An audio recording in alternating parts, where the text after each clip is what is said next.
Il y a un monsieur qui m'a demandé le chemin pour aller au madrasa et j'ai montré. Là, il m'a attaché les mains et les pieds et tout le corps derrière avec la camionnette. J'ai commencé à paniquer beaucoup et j'ai commencé à prier. Un froid polaire s'est abattu sur les faubourgs d'Auxerre en ce mois de décembre 1987. Isabelle Laville, une collégienne de 17 ans, passe la grille de son établissement scolaire en saluant ses copines. Il est 16h30, la journée a été longue et elle a hâte d'être bien au chaud chez elle. Sa maison n'étant qu'à 2 km du collège de Saint-Georges-des-Bolches, Isabelle jouit d'une certaine indépendance, car elle n'a pas à attendre le bus avec les autres. Elle se met immédiatement en chemin, attend le pas en s'emmitouflant le plus possible dans son épais manteau gris. Elle a beau avoir redoublé 2 fois, la collégienne est une bonne élève, studieuse et ponctuelle. Mais son quotidien est alourdi d'une difficulté qu'elle a bien du mal à surmonter, une timidité maladive. Elle suit d'ailleurs des séances de thérapie de groupe dans un centre médico-psycho-pédagogique d'Auxerre. Pourtant, lorsqu'une Peugeot 304 s'arrête à sa hauteur et qu'une femme au volant lui demande de l'aider à trouver son chemin, Isabelle parvient à surmonter ses craintes afin de la renseigner. Parler à un inconnu est un exercice extrêmement difficile pour la jeune fille. Cela lui demande un effort incommensurable. Mais cette dame brune, derrière le volant, a vraiment l'air d'avoir besoin d'aide, et Isabelle connaît bien les alentours. Même lorsque l'inconnu lui demande de grimper à bord du véhicule pour la guider directement jusqu'à l'adresse en question, Isabelle n'ose pas refuser, elle se sentirait mal jugée. Et puis, c'est l'histoire de quelques minutes, après quoi elle sera redéposée, fière d'être parvenue à surmonter sa timidité. Isabelle monte à bord de la voiture, pose son cartable sur ses genoux et referme la portière. La conductrice redémarre et la collégienne commence à donner les premières indications, lorsque le véhicule freine à nouveau. Intriguée, Isabelle aperçoit un homme posté sur le bord de la route. Il tient un bidon d'essence à la main, ce qui signifie probablement qu'il est tombé en panne et qu'il a besoin d'être conduit à la station la plus proche. Décidément. L'automobiliste en panne fait signe à la conductrice de la Peugeot 304 qui s'arrête et lui propose de monter à l'arrière. La scène peut paraître complètement innocente, sauf que cette rencontre est loin d'être le fruit du hasard. Tout a été minutieusement calculé par ce couple dans le seul et unique but d'organiser l'enlèvement de la jeune fille. En réalité, Isabelle Laville est la première proie que Monique Olivier, la conductrice, offre en cadeau à son compagnon. Ce sacrifice scelle définitivement le pacte diabolique qu'elle a conclu quelques mois plus tôt avec celui que l'on surnommera un jour l'ogre des Ardennes, Michel Fourniret.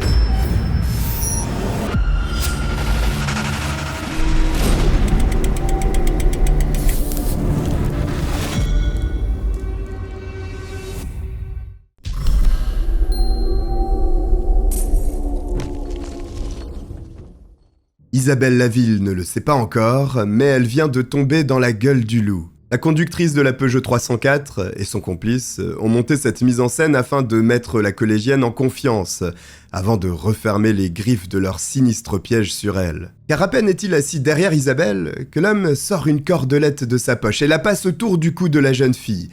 Paniquée, elle hurle et se débat, mais son agresseur resserre sa prise et l'enjoint de se taire. La conductrice ne tente rien pour l'aider, restant stoïque face aux événements qui se déroulent juste sous ses yeux.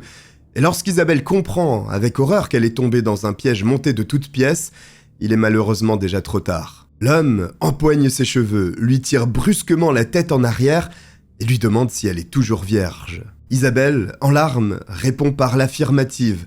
C'est exactement ce que son ravisseur voulait entendre. Satisfait, il fait signe à sa complice de reprendre la route. Sa victime est maintenant entre ses mains, sous son contrôle. Pendant le trajet qui la sépare de l'enfer, Isabelle est contrainte d'avaler des calmants prescrits, à l'origine pour des douleurs dentaires, dissimulées dans la boîte à gants. Elle a beau lutter de toutes ses forces, la drogue qu'elle avale jusqu'à 3 fois la dose normale ne tarde pas à agir et la fait sombrer dans un sommeil léthargique, ce qui laisse tout le loisir au couple de criminels de continuer sa route jusqu'à son domicile situé à Saint-Cyr-les-Colons, à environ 30 minutes d'Auxerre. Les rues sont plongées dans la nuit noire, lorsque Michel Fourniret sort le corps inerte d'Isabelle de la voiture. Le pervers est plus qu'impatient à l'idée de réaliser sous peu son plus grand fantasme, posséder une vierge. Il monte rapidement à l'étage, menant à la chambre où règne un désordre sans nom, et dépose la collégienne sur le lit. Ce moment, l'ogre des Ardennes en rêve depuis son premier mariage en 1963. Il apprend en effet à cette époque que sa femme n'est pas vierge, contrairement à lui. Cette annonce le bouleverse au point de le lancer dans une quête frénétique de la virginité. Mais n'est-ce pas aussi pour Michel Fourniret une excuse toute trouvée afin de se dédouaner des actes d'horreur qu'il s'apprête à commettre pendant les 16 prochaines années?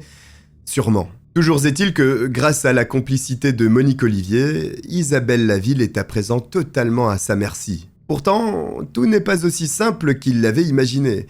Face à la collégienne qui commence à émerger du sommeil dans lequel la drogue l'avait plongée, la machine s'enraye. Ce détraqué ne parvient pas à trouver l'excitation nécessaire, et s'éclipse donc dans la chambre voisine de laquelle il crie le nom de sa complice. Monique Olivier le rejoint. Elle sait à quel point ce projet tient à cœur à son comparse et ne veut pas voir son plan échouer. C'est pourquoi elle consent à lui faire une fellation afin de lui donner plus de vigueur. Finalement prêt et en condition, Michel Fourniret retourne auprès d'Isabelle Laville, dont il abuse. Monique Olivier a beau être restée de l'autre côté du mur à écouter ce qu'il se passe, ni les cris, ni les pleurs de l'adolescente ne lui donneront la volonté de lui venir en aide. Soudain, le silence retombe dans ce sinistre taudis. Michel Fourniret vient d'étrangler Isabelle à mort. Il charge le corps dans le coffre de sa voiture et prend la route, toujours accompagné de Monique Olivier, son indispensable complice, à la recherche d'un endroit où se débarrasser de la collégienne. Après avoir roulé pendant quelques minutes autour de la commune, Michel Fourniret fait signe à Monique Olivier de stopper le véhicule. Il vient de repérer une sorte de grande tour qui est en réalité un transformateur électrique, autour duquel des puits ont été creusés. Fourniret fait basculer le cadavre d'Isabelle sur son épaule et se dirige vers l'un de ces puits, dans l'obscurité de la nuit glaciale. Il y balance le corps de l'adolescente, puis reprend place dans la voiture auprès de Monique en lui lançant fièrement que les policiers ne sont pas près de la retrouver. C'est, malheureusement, on ne peut plus vrai, car la famille d'Isabelle devra attendre 20 longues années avant que ne soit exhumé le corps de la collégienne disparue depuis cette nuit de 1987. Mais bien que le fait que la famille d'Isabelle reste sans réponse et sans possibilité de faire son deuil durant ces 20 années soit dramatique, ce n'est malheureusement pas le pire événement de cette nuit sinistre. Avec ce premier meurtre, la machine à tuer Olivier Fourniret vient de se mettre officiellement en marche. Ils ont compris qu'ils seraient redoutablement efficaces à deux, et plus rien ne les arrêtera. Isabelle Laville devient en effet la première d'une très longue liste de victimes qui redonneront à chaque fois à l'ogre des Ardennes et à sa complice ce sentiment de pouvoir absolu.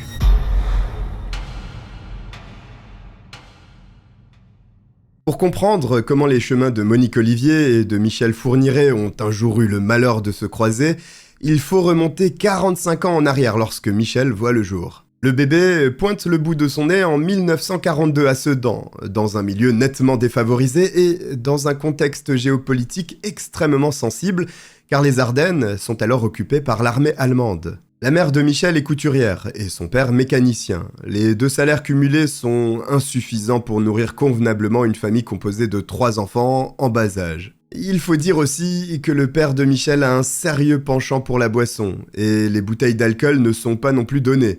La mère de famille, caractérielle, élève ses enfants dans une stricte éducation religieuse. Quant au père, despotique, tyrannique et alcoolique, il impose ses règles à la maison, obligeant sa famille à vivre en complète autarcie, quitte à ce que les enfants soient obligés de fabriquer eux-mêmes leurs vêtements et se nourrir seulement grâce aux produits de leur potager. À cette époque, la religion tient encore une place primordiale dans la plupart des foyers, et c'est aussi le cas chez les Fourniret. Michel y est d'ailleurs particulièrement sensible au point de vouloir devenir curé. Tandis qu'il voit sa sœur faire ses besoins dans un seau, un jour, il déclare « Une femme, ça ne défèque pas, ce n'est pas à la hauteur de la Sainte Vierge ». Michel Fourniret, dès son adolescence, est constamment à la recherche de l'excellence, de la pureté. Il a bien conscience de ses qualités, un peu trop même, car très rapidement, il se sent l'égal de Dieu, ou, s'il ne l'est pas, son intelligence exceptionnelle et son éloquence le rendent largement supérieur à tous les êtres humains. Cette supériorité divine ne lui permet pourtant pas de réussir son parcours scolaire. Michel est renvoyé du lycée où il passait un CAP d'ajusteur pour vol, bien avant d'avoir obtenu son diplôme. Vous noterez sur ce point l'étrange ressemblance avec Xavier Dupont de Ligonnès, qui pensait également être supérieur à tout le monde, tout en restant incapable de réussir quoi que ce soit. Si vous ne voyez pas de quoi je parle, allez voir ma vidéo et prenez un moment parce qu'elle dure au moins aussi longtemps que celle-là. D'ailleurs, si vous appréciez ce genre de très long format, c'est le moment de vous abonner et vous pouvez aussi liker la vidéo au passage. Nous, on peut reprendre. Michel Fourniret enchaîne toutefois les petits boulots et s'en sort plutôt bien. En fait, en acharné du travail, il considère qu'un jour sans travailler est un jour perdu et fait tout pour effacer le statut social misérable dans lequel il est né et qu'il n'accepte pas. La pauvreté ne va pas de pair avec son orgueil. En 1961, Michel Fourniret croise sa future première épouse, Annette, dans un hôpital de Charleville-Mézières. Le jeune homme de 21 ans a le verbe haut et la langue poétique, ce qui séduit l'infirmière de 6 ans, son aînée. En plus de cela, il présente bien, est poli, amical et a déjà une impressionnante connaissance de la littérature. Autodidacte, il apprend même le russe, l'allemand et le français littéraire sans l'aide de personne. Il est le genre d'homme intimidant qui aime montrer la supériorité de son intellect à la moindre occasion. Michel Fourniret épouse Annette en 1963, puis passe son CAP de dessinateur industriel par correspondance. Il découvre les joies de la paternité un an plus tard, avec la naissance de son premier fils. Qui pourrait alors se douter qu'à ce moment de sa vie, le bon père de famille et travailleur émérite est déjà obsédé par la quête de la virginité et hanté par des pulsions de plus en plus sombres. Car en 1966, Michel Fourniret passe à l'acte en tentant d'abuser d'une fillette de 7 ans. L'agression de la petite se produit alors qu'elle marche seule en direction d'une épicerie. La 2 chevaux de Michel Fourniret ralentit à sa hauteur et il se penche par la portière qu'il vient d'ouvrir en interpellant la fillette. Il lui demande comment se rendre au lieu-dit l'Algérie. L'air de rien, il vient de mettre en place un mode opératoire qui fonctionne à merveille et qu'il reproduira systématiquement pour le rapt de ses futures victimes. L'enfant lui montre la direction du doigt, sans imaginer que cet homme moustachu et très poli se fiche bien de l'information. Fourniret attrape l'enfant par la main et la tire gentiment dans la voiture tout en lui expliquant que ce sera plus simple si elle y va avec lui. Surprise au premier abord par ce geste brusque, elle ne proteste pourtant pas et grimpe sur le siège passager. Ce monsieur n'a pas l'air méchant, et surtout, c'est un adulte, et elle n'est qu'une enfant, ce serait impoli de ne pas obéir. Le véhicule dépasse le lieu-dit l'Algérie et s'arrête plus loin à l'orée d'un bois. Fourniret s'approche soudain de la fillette. Il prétend qu'elle a l'air pâle, qu'elle semble malade, et qu'il vaudrait mieux qu'elle enlève ses vêtements pour qu'il vérifie ses dires. Ce qu'il ignore, c'est que la petite est la fille d'un des aides-soignants employés dans l'hôpital où sa femme est chef d'équipe. C'est une mauvaise pioche pour le futur tueur en série qui ne s'attend pas à ce que la fillette refuse avec véhémence en criant que son père sait mieux que lui si elle est malade ou non. Décontenancé, Michel Fourniret préfère abandonner son ignoble plan et ramène l'enfant dans une rue non loin de chez elle pour ne pas être aperçu. Mais sa victime, une fois rentrée, a l'excellent réflexe de raconter à son père tout ce qu'il vient de se passer. Une plainte est aussitôt déposée au commissariat et Michel Fourniret est très vite identifié au volant de sa 2 chevaux verte. Il est condamné à une première peine de 8 mois de prison avec sursis.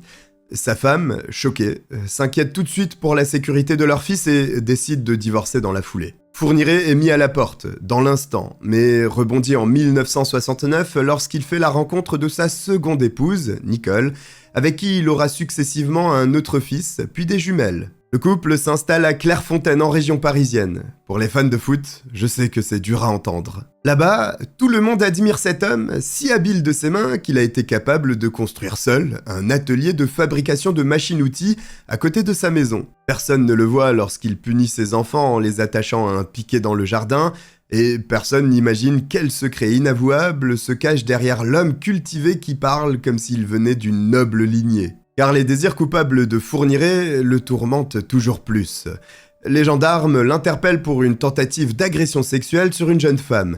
Face à eux, Michel Fourniret avoue les faits, mais pas seulement. Il admet avoir commis au moins une 15aine d'agressions sexuelles et de viols sur mineurs ces dernières années, ce qui le conduit tout droit à la prison de Fleury-Mérogis en 1986. Sa femme Nicole, complètement sonnée par la nouvelle, comprend que Michel Fourniret menait en fait une double vie pendant tout ce temps.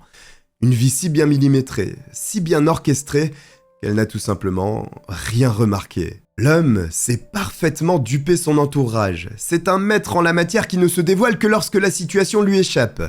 Comme quand Nicole a accepté d'aller le voir en prison à sa demande. Au parloir, Fourniret se jette à genoux en suppliant sa femme de lui pardonner et lui promettant de ne plus jamais recommencer. Mais Nicole a pris sa décision, elle veut divorcer. Fou de rage, Michel Fourniret saute soudainement sur elle et tente de l'étrangler devant les surveillants qui sont obligés d'intervenir en utilisant la force. À nouveau divorcé, seul, Michel Fourniret fait donc face à la justice qui se montre moins clémente cette fois-ci. Il est condamné à purger une peine de 7 ans de prison, dont 2 avec sursis et 3 ans de mise à l'épreuve. C'est un avis personnel, mais pour une récidive, je trouve que c'est pas beaucoup, même si ça reste plus que la première condamnation. C'est précisément pendant son incarcération dans une cellule de Fleury-Mérogis que Michel Fourniret va faire la rencontre de son alter ego diabolique, Monique Olivier. Monique Olivier ne commence pas sa vie dans de meilleures conditions que Michel Fourniret, bien que le schéma familial soit plus classique. Timide et très peu sociable, elle échoue malheureusement dans toute sa scolarité. Les brimades, dont elle est victime depuis son enfance à cause de sa grande taille, ne l'aident pas, c'est vrai. Mais cet échec scolaire et le fait qu'elle n'ait jamais réussi à obtenir aucun diplôme la complexent énormément. Lorsqu'elle a 18 ans, son père, désespéré, s'adresse à un employeur qu'il connaît en expliquant que l'école ne veut pas d'elle et qu'elle n'a aucun avenir. L'homme accepte de la prendre sous son aile pour la former au secrétariat, mais n'arrivera jamais à atteindre le but fixé. Monique fait trop de fautes d'orthographe et est bien trop gauche et inappliquée pour que le patron se permette de la garder au sein de son entreprise. Elle est remerciée 6 mois plus tard et vivote en travaillant en tant que garde-malade. En 1976, elle s'inscrit dans une auto-école pour prendre des cours de perfectionnement à la conduite. Le gérant de l'établissement, André Michaud, remarque tout de suite cette grande brune aux cheveux longs lorsqu'elle passe la porte de l'accueil. De plus, il vient juste de se séparer de sa compagne qui travaillait au secrétariat. Monique ayant déjà acquis une petite expérience dans le domaine, André ne cherche pas à en savoir plus et lui offre le poste vacant. Au fil des mois, André et Monique se rapprochent pour finir par s'installer ensemble. 2 garçons naissent de cette union en 1980, puis en 1981. Mais lorsqu'un important problème de santé impose à André de fermer son auto-école, le couple se fracture brusquement. Monique quitte précipitamment le domicile familial avec ses 2 enfants. La raison de ce départ soudain, elle la confiera à Michel Fourniret un peu plus tard. Elle constituera la seconde partie du pacte, celle que Michel doit remplir. Pour l'heure, Monique part se réfugier chez une amie qui vit à Nîmes.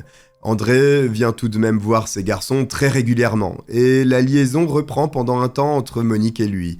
Mais elle craque et s'enfuit de nouveau, sans ses enfants cette fois-ci. Parce que c'est tout ce qu'elle sait faire, et qu'elle n'a pas d'autre issue professionnelle en vue, Monique accepte un poste d'auxiliaire de vie à temps plein auprès d'une jeune femme malade et lourdement handicapée dans un petit village situé à 25 km de Nîmes, Vic-le-Fesque. Là-bas, au moins, elle est nourrie et logée, et n'a pas à se soucier de problèmes matériels. Elle dit aussi adieu à l'extrême solitude qu'elle sent depuis toujours peser sur ses épaules. Car en plus de Marguerite, la jeune femme handicapée, Monique fait la connaissance de Mark Wilson, un Américain sans papier de 38 ans qui vit aussi chez elle, le temps de préparer une thèse. À la vue des 2 jeunes gens, Marguerite a une idée. Pourquoi ne pas organiser un mariage blanc afin d'offrir à Mark les papiers tant espérés ? Monique accepte.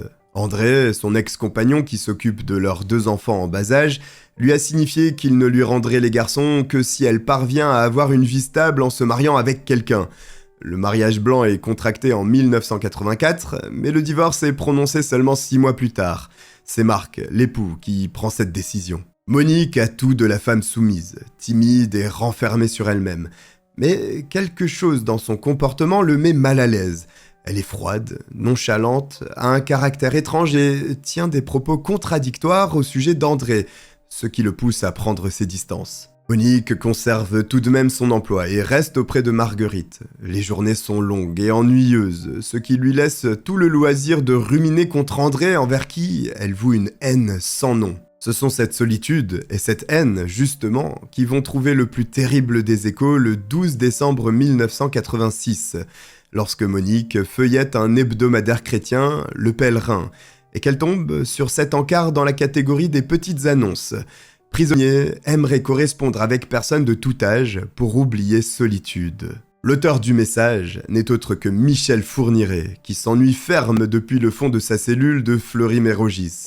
Il s'est bien lié d'amitié avec l'un de ses codétenus, un certain braqueur du nom de Jean-Pierre Helgouarch, mais ne se frotte guère aux autres prisonniers. Jean-Pierre Helgouarch, ce n'est pas n'importe qui. C'est effectivement un braqueur et un trafiquant de stupéfiants en France, mais avant ça, il avait frappé en Espagne, sous le régime de Franco. Il avait commis 2 attaques à main armée en 1967 considérées comme politiques, et quand il s'est fait attraper, la condamnation a fait mal, puisque sa peine a été la peine de mort. Ah, les Espagnols ont été moins sympas avec Helgouarch que les Français avec Fourniret.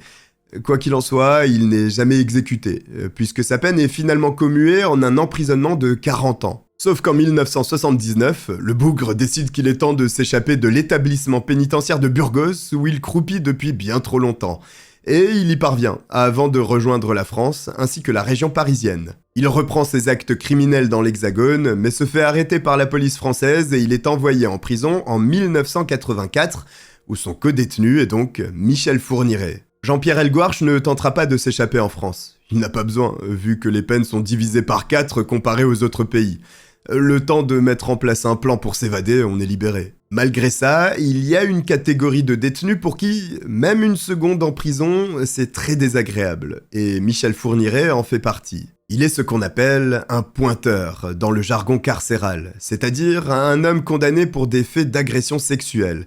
Les autres détenus sont loin d'être des enfants de cœur, évidemment, mais les auteurs d'agressions sexuelles, eux, ne sont clairement pas tolérés. Alors, entre ces quelques heures de bénévolat qui consistent à mettre en relation par courrier des personnes seules, la musique classique qu'il écoute sur France Culture, les parties d'échecs et les rares visites de ses 3 enfants, Michel Fourniret n'a que peu d'options pour passer le temps. Mais 2 mois après la parution de sa petite annonce dans le quotidien religieux, une lettre lui parvient. C'est une femme qui lui a écrit, une certaine Monique, âgée de 38 ans et qui vit à l'autre bout de la France.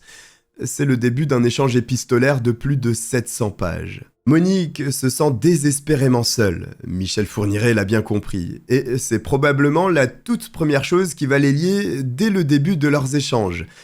Dans sa seconde lettre, Michel Fourniret lui écrit « Soyez certaine, Monique, mon amie, que quelque part quelqu'un a besoin de vous. » Alors, Monique se confie. Ce n'est que le second courrier qu'elle envoie aux prisonniers de Fleury-Mérogis, mais elle livre toute sa triste vie dans les moindres détails, trop heureuse d'avoir quelqu'un à qui parler, et surtout à qui se plaindre de son quotidien morose. À son tour, Michel Fourniret lui parle de son passé, de son enfance, et de l'incontournable raison de sa présence derrière les barreaux. Mais c'est sans doute trop tôt pour tout avouer à sa correspondante. Alors il se contente de dire qu'il est un être exigeant, intransigeant, imprégné à l'excès de recherche d'idéal, sans préciser bien sûr que cet idéal dont il parle n'est autre que la virginité des jeunes filles. Cela a fait de moi un solitaire coupé du monde sensé, dont la folie a abouti à l'incarcération en mars 84, dit-il. Tout ce dont on a l'impression, c'est que Michel Fourniret est en réalité trop bien pour la société moderne, et qu'il est presque enfermé injustement. Monique Olivier est subjuguée par cet homme qui sait si bien manier les mots, alors qu'elle a toujours été complexée par ses fautes d'orthographe et son échec scolaire. Michel Fourniret est un gentleman, un homme aux valeurs pures et chrétiennes, presque l'un de ces héros de romans qu'il aime si souvent citer. Le 15 mars 1987, il écrit « Monique, vous n'êtes plus seule. Vous n'êtes plus seule, vous n'êtes plus seule. Voici 1 mois, vous ne l'auriez pas cru. Et pourtant, il y a maintenant quelqu'un à vos côtés à tout moment. » Ce à quoi elle répond « Michel, je suis de plus en plus convaincu que vous êtes quelqu'un d'extraordinaire. Je m'aperçois que vous connaissez des tas de choses. Je pense qu'un homme intelligent comme vous finira par se fatiguer de correspondre avec une femme telle que moi. Est-il possible d'aimer quelqu'un sans l'avoir vu, uniquement à travers des lettres? Si c'est le cas, alors c'est merveilleux. » Après 1 mois et demi de correspondance, une relation de dépendance s'installe déjà entre Monique Olivier et Michel Fourniret. Ce dernier commence à utiliser le genre de petits surnoms que se donnent parfois les couples, tels que « ma mésange » ou « chère princesse ». et il demande à Monique de l'appeler Shere Khan, à l'image du tigre dans le livre de la jungle qui passe son temps à chasser le petit humain. Dans une nouvelle lettre, elle se confie sur l'histoire qu'elle a vécue avec André Michaud, le patron de l'auto-école et père de ses 2 enfants. Elle explique à son « petit taulard préféré », comme elle nomme souvent Michel Fourniret, qu'André passait son temps libre à peindre de nombreux tableaux d'elle, tout en refusant catégoriquement qu'elle pose pour quelqu'un d'autre. Toujours selon ses dires, André commence à la cloîtrer chez eux, lui interdisant la moindre sortie sans lui. Puis il se met à la brutaliser physiquement, tente de la noyer dans la baignoire et finit par la prostituer en la forçant notamment à un rapport avec un inconnu dans une zone industrielle de Nîmes. Affabulation ou vérité ? La question reste ouverte, car André a toujours nié farouchement les faits, et rien n'a jamais permis de prouver ses dires. Est-ce qu'à cet instant, Monique ressent le besoin de s'inventer une vie de misère et de maltraitance, afin de provoquer un élan protecteur chez son Shere Khan ? Michel répond en assurant qu'il est pris d'un malaise à la lecture de ces révélations. Commettre des brutalités, frapper une femme, mais il faut être dingue. C'est lui qui le dit, hein. Le 27 mai 1987, Michel Fourniret comprend qu'il peut enfin se dévoiler complètement. Il se met à tutoyer Monique alors que, jusque-là, tous les deux en étaient restés au vouvoiement. « Tu dois savoir quelle cicatrice a connu un certain petit taulard », écrit-il. Difficile d'entendre un violeur multirécidiviste se faire passer pour une victime. C'est pourtant ce que fait Michel Fourniret sans la moindre once de culpabilité, en employant la 3e personne avec ce style pompeux qui lui est propre. Orgueil frustré de ne jamais avoir reçu le don de la virginité. La quarantaine était arrivée. Mourrait-il sans l'avoir reçu, cette suprême blancheur initiatique ? Il est accusé de viol. La personne concernée était toujours vierge. La bombe est lâchée. Michel Fourniret vient d'avouer être obsédé par la virginité. Il n'aurait pu être plus clair dans ses propos. Et on ne peut s'empêcher de penser qu'après cette révélation, si elle ne le quitte pas, Monique Olivier remettra au moins leur relation en question. Ou tout du moins, qu'elle sera complètement sous le choc. Sa réponse est immédiate. « Je voulais que tu saches très vite que je ne t'en veux pas, que tu occuperas toujours la première place dans mon cœur. Pour ma part, le passé des autres ne m'intéresse pas. » Cette nouvelle lettre conforte Michel Fourniret dans sa conviction qu'il a enfin trouvé la bonne personne, celle qui le secondera en tout, et surtout qui acceptera toutes ses déviances. Le 20 juin 1987, il franchit un nouveau pas dans leur relation. « Monique, je t'ai confié un jour ne jamais avoir reçu le don de la virginité. J'ai peur de moi-même. J'ai peur que le démon de cette frustration profite d'une défaillance mentale pour ressurgir et me conduire à la découvrir et à la posséder enfin moi aussi, quel qu'en puisse être le prix. Quel qu'en puisse être le prix. On sait malheureusement aujourd'hui ce que cela signifie.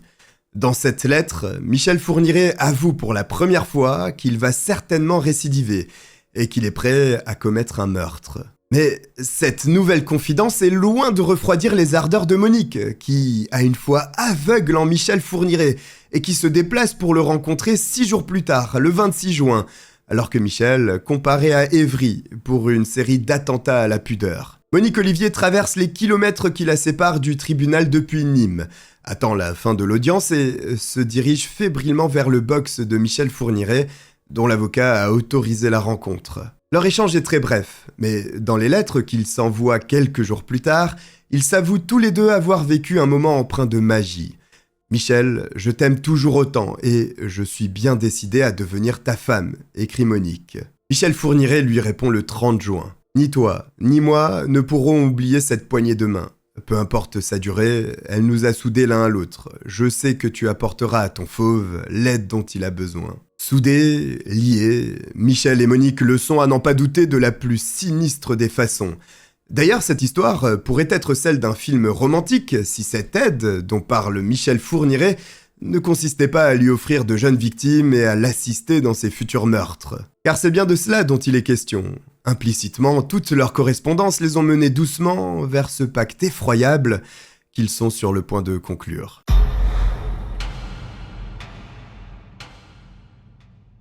Michel Fourniret, condamné à 7 ans de prison, dont 2 avec sursis, a en effet déjà effectué la moitié de sa peine. Plus il pense à sa future liberté, plus ses pulsions le tiraillent. Alors, en attendant, il pousse Monique à lui raconter de quelle façon elle a perdu sa virginité, ce qu'elle consent à faire avant de demander. La mésange se pose quand même une question à propos du tigre. Ne va-t-il pas la dévorer finalement ? Combien il lui sera agréable d'être prisonnière dans les bras de son fauve, peu importe si elle a les os broyés par lui, elle sera tellement heureuse d'être auprès de lui. Monique Olivier l'avoue. Elle a parfaitement connaissance de la perversité de Michel Fourniret et accepte malgré tout de le seconder et d'être là pour lui quoi qu'il arrive. Est-elle trop dépendante ou trouve-t-elle, elle aussi, une forme de satisfaction, d'excitation dans ses travers ? Toujours est-il que le couple diabolique va enfin pouvoir passer quelques jours ensemble à l'abri des regards au mois de septembre, à l'occasion d'une permission de sortie accordée à Michel Fourniret. Il se retrouve en région parisienne, dans la maison de l'un des co-détenus de Michel. Impossible de savoir ce qu'ils se disent à cet instant, quelle sorte de conversation sordide plane entre les murs, mais à son retour en détention le 15 septembre, Michel Fourniret envoie ces quelques mots à Monique. Question fidélité, tu t'en apercevras, tu ne crains rien. Si l'intention d'une défloration revient un jour ou l'autre m'affleurer, je t'en parlerai librement, je n'entreprendrai pas d'action sans t'en parler. Michel Fourniret sait pertinemment que Monique Olivier ne sera pas effrayée par ce message. Bien au contraire, comme elle l'affirme dans sa nouvelle lettre. Je veux travailler auprès de mon fauve, le seconder, cela me ferait tellement plaisir. Comprends-tu ce que je veux dire ? Monique Olivier vient ni plus ni moins d'assurer à Michel Fourniret de sa totale dévotion en cas de nouvelle agression ou pire. Car en contrepartie, Michel lui offre aussi ce dont elle rêve depuis de très longs mois. La venger d'André Michaud, le père de ses enfants qui l'aurait maltraité, et pas de n'importe quelle façon, en l'assassinant. Il aurait pu le laisser entendre implicitement, se méfier de la lecture du courrier qui peut à tout instant passer entre les mains du directeur de la prison pour être lu. Or, les lettres qu'ils s'échangent depuis des mois ne sont jamais interceptées, ce qui permet à Michel Fourniret de parler des meurtres qu'il compte commettre après sa sortie de prison, dans une totale et incroyable impunité. Réfléchissons et ne faisons rien l'un sans l'autre. Ne fais rien avant que ton tigre arrive. Simuler un accident ou un suicide a retenu mon attention, mais ce serait une trop douce exécution, écrit-il à propos d'André. Il affirme aussi qu'il tuera Mark Wilson, le résident américain qui logeait chez la patronne de Monique et avec qui elle avait contracté un mariage blanc. Michel Fourniret appuie le fait qu'il compte bien tenir sa parole. Il tuera tous ceux qui s'en sont pris à Monique dès sa sortie de prison.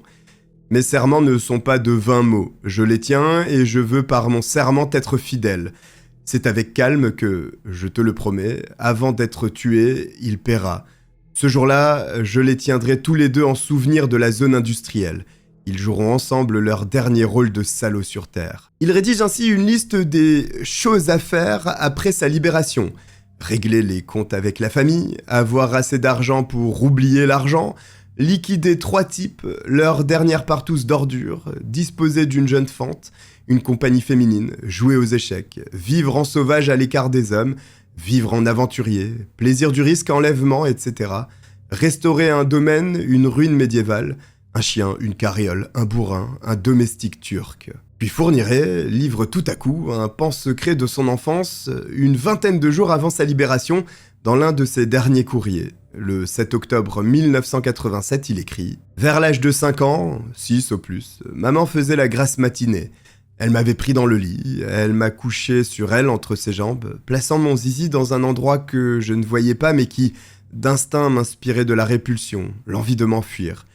Et ces paroles répétées, pour moi incompréhensibles, « Fais le dur, dur, dur. » Impossible, tu t'en doutes, d'oublier totalement ce terrifiant traumatisme. Dans la suite de sa lettre, Michel Fourniret établit le lien entre cet événement affreux et son obsession pour la virginité. Cette fois-ci, il ne rejette plus la faute sur sa première femme, qui n'était pas vierge au moment de leur mariage, mais sur sa mère. Ce changement interroge et convainc en tout cas d'une chose. Michel Fourniret sait se trouver des excuses lorsqu'il s'agit d'expliquer ce besoin pathologique de domination, cette quête obsessionnelle de ce qu'il appelle aussi les MSP, autrement dit les membranes sur pattes. L'expression est terrifiante, glaçante, car elle laisse entrevoir le sadisme et la terrible insensibilité du futur tueur en série. Monique, elle, comprend. Elle excuse les penchants de son cher Khan, et pas seulement. À partir de maintenant, elle va prendre une part active dans la chasse aux vierges de Michel Fourniret en devenant sa rabatteuse. Le couple qui va terroriser la France et la Belgique pendant plus d'une décennie vient de naître dans l'ombre. Michel Fourniret est libéré de prison le 22 octobre 1987 et n'a donc purgé que 3 ans d'emprisonnement. Monique l'attend bien évidemment devant l'établissement pénitentiaire, impatiente et ravie de voir enfin son tigre libre comme l'air. Plus rien ne s'opposera désormais à l'élaboration de leur plan, et cela commence sans attendre par la promesse de Michel Fourniret, éliminer André Michaud et Mark Wilson. Mais avant toute action, il faut trouver un endroit où poser ses valises, même si ce n'est que temporaire. Monique étant jusqu'ici hébergée, Michel Fourniret a pris les devants en demandant à sa mère s'il pouvait occuper la maison de son second époux, située à Saint-Cyr-les-Colons, dans l'Yonne, et qui est inhabitée depuis longtemps. La mère de Michel Fourniret accepte, ce qui permet au couple de s'installer directement dans la petite commune de 150 habitants. En tant qu'ancien détenu, Michel Fourniret a droit à une allocation de 40 francs par jour. Monique et lui s'inscrivent en plus à un stage destiné à créer un gîte rural et perçoivent 50 francs par mois versés par le conseil régional.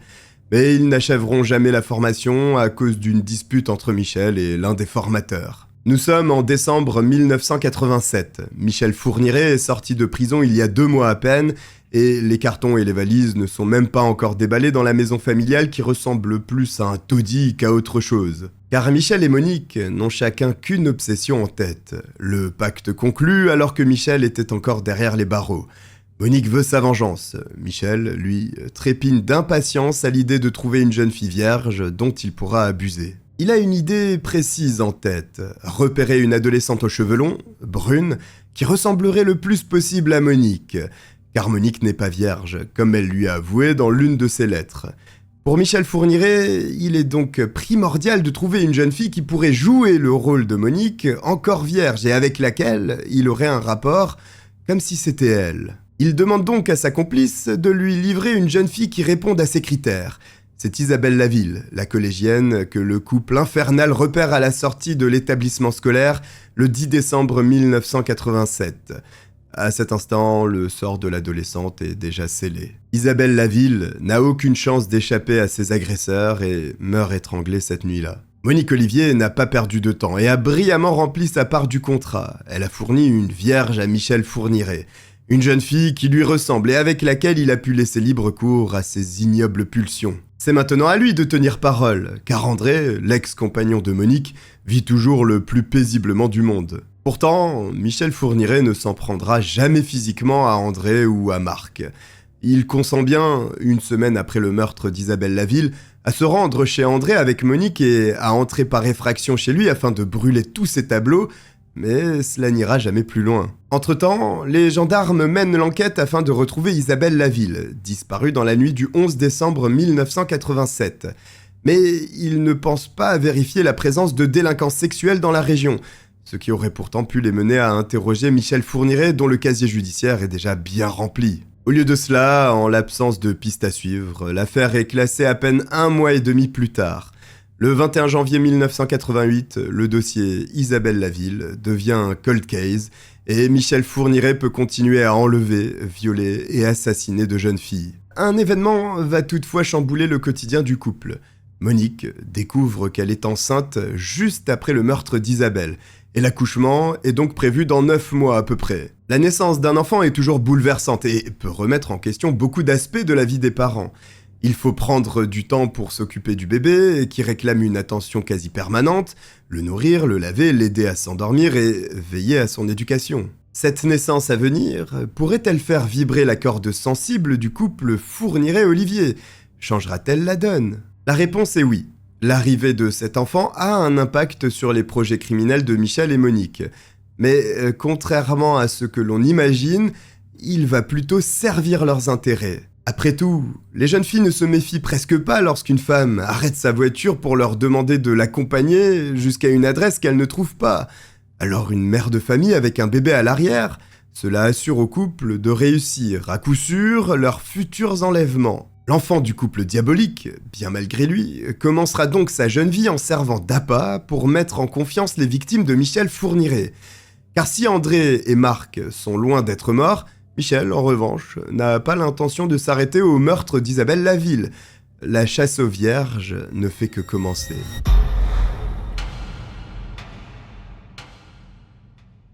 Le 8 juillet 1988, alors que l'enfant du couple n'est pas encore né, Michel Fourniret est en repérage au volant de sa Peugeot 304.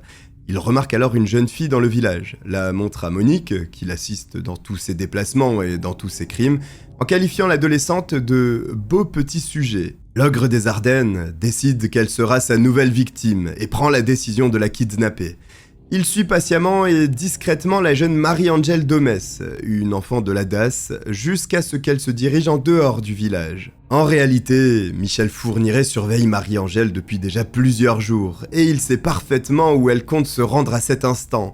C'est pour cela qu'il lui demande précisément cette destination lorsqu'il s'arrête à sa hauteur. Comme à son habitude, Michel Fourniret utilise son mode opératoire fétiche et demande à la jeune fille de monter dans la voiture pour lui montrer le chemin à prendre. Marie-Angèle remarque que l'homme à la quarantaine n'est pas seul, sa femme l'accompagne, ce qui la rassure aussitôt et tempère sa méfiance. Lorsqu'elle se rend compte que Michel Fourniret emprunte un autre chemin que celui indiqué, elle comprend ce qui est en train de se passer et se met à pleurer de terreur. Michel Fourniret, incapable de ressentir la moindre compassion, lui ordonne froidement de se taire. Puis il se gare dans un chemin de campagne, demande à Monique de s'éloigner de la voiture, le temps d'abuser de l'adolescente, et l'étrangle avant de jeter son cadavre dans le coffre et de rentrer tranquillement à Saint-Cyr-les-Colons. Il ne se débarrasse du corps de la pauvre Marie-Angèle que de longues heures plus tard, à la faveur de la nuit, et seul. Le corps de cette troisième victime ne sera jamais retrouvé par la police. Comme la plupart des tueurs en série, plus Michel Fourniret tue, plus il prend confiance et plus il recommence. Ce n'est toutefois plus dans le village de Saint-Cyr-les-Colons qu'il compte traquer sa prochaine proie. Il ne peut se permettre d'attirer l'attention et décide donc de délaisser la maison familiale pour aller s'installer 300 km plus au nord, juste à côté de la frontière belge. Michel et Monique choisissent le village de Flohain, situé dans les Ardennes, où ils font l'acquisition d'une sorte de baraquement miteux constitué de 2 minuscules pièces. Monique est enceinte de 8 mois lorsque, au mois d'août, elle se rend en région parisienne avec Michel. Sur le chemin du retour, le pervers prend de longs détours en espérant tomber sur une jeune fille qui marcherait seule au bord de la route. Mais ce n'est qu'après s'être garé sur le parking d'un supermarché, aux alentours de Reims, qu'il aperçoit enfin la victime idéale, Fabienne Leroy, une jeune femme de 20 ans qui rentre chez elle après avoir fait quelques courses. Le plan machiavélique du couple Fourniret se met automatiquement en place. Monique va à la rencontre de la jeune femme, feignant d'être malade et de craindre pour la vie de son bébé. Elle explique ne pas être de la région et supplie Fabienne de les accompagner, elle et son conjoint, chez le médecin le plus proche. Face à l'urgence de la situation, la jeune femme s'exécute et grimpe à l'arrière du break. À la tombée de la nuit, Fabienne Leroy est conduite en forêt, violée et abattue à bout portant à l'aide d'un canon scié. Son corps sans vie est découvert plusieurs semaines après son meurtre, mais tout comme dans le cas d'Isabelle Laville, l'affaire est classée sans suite faute de preuves.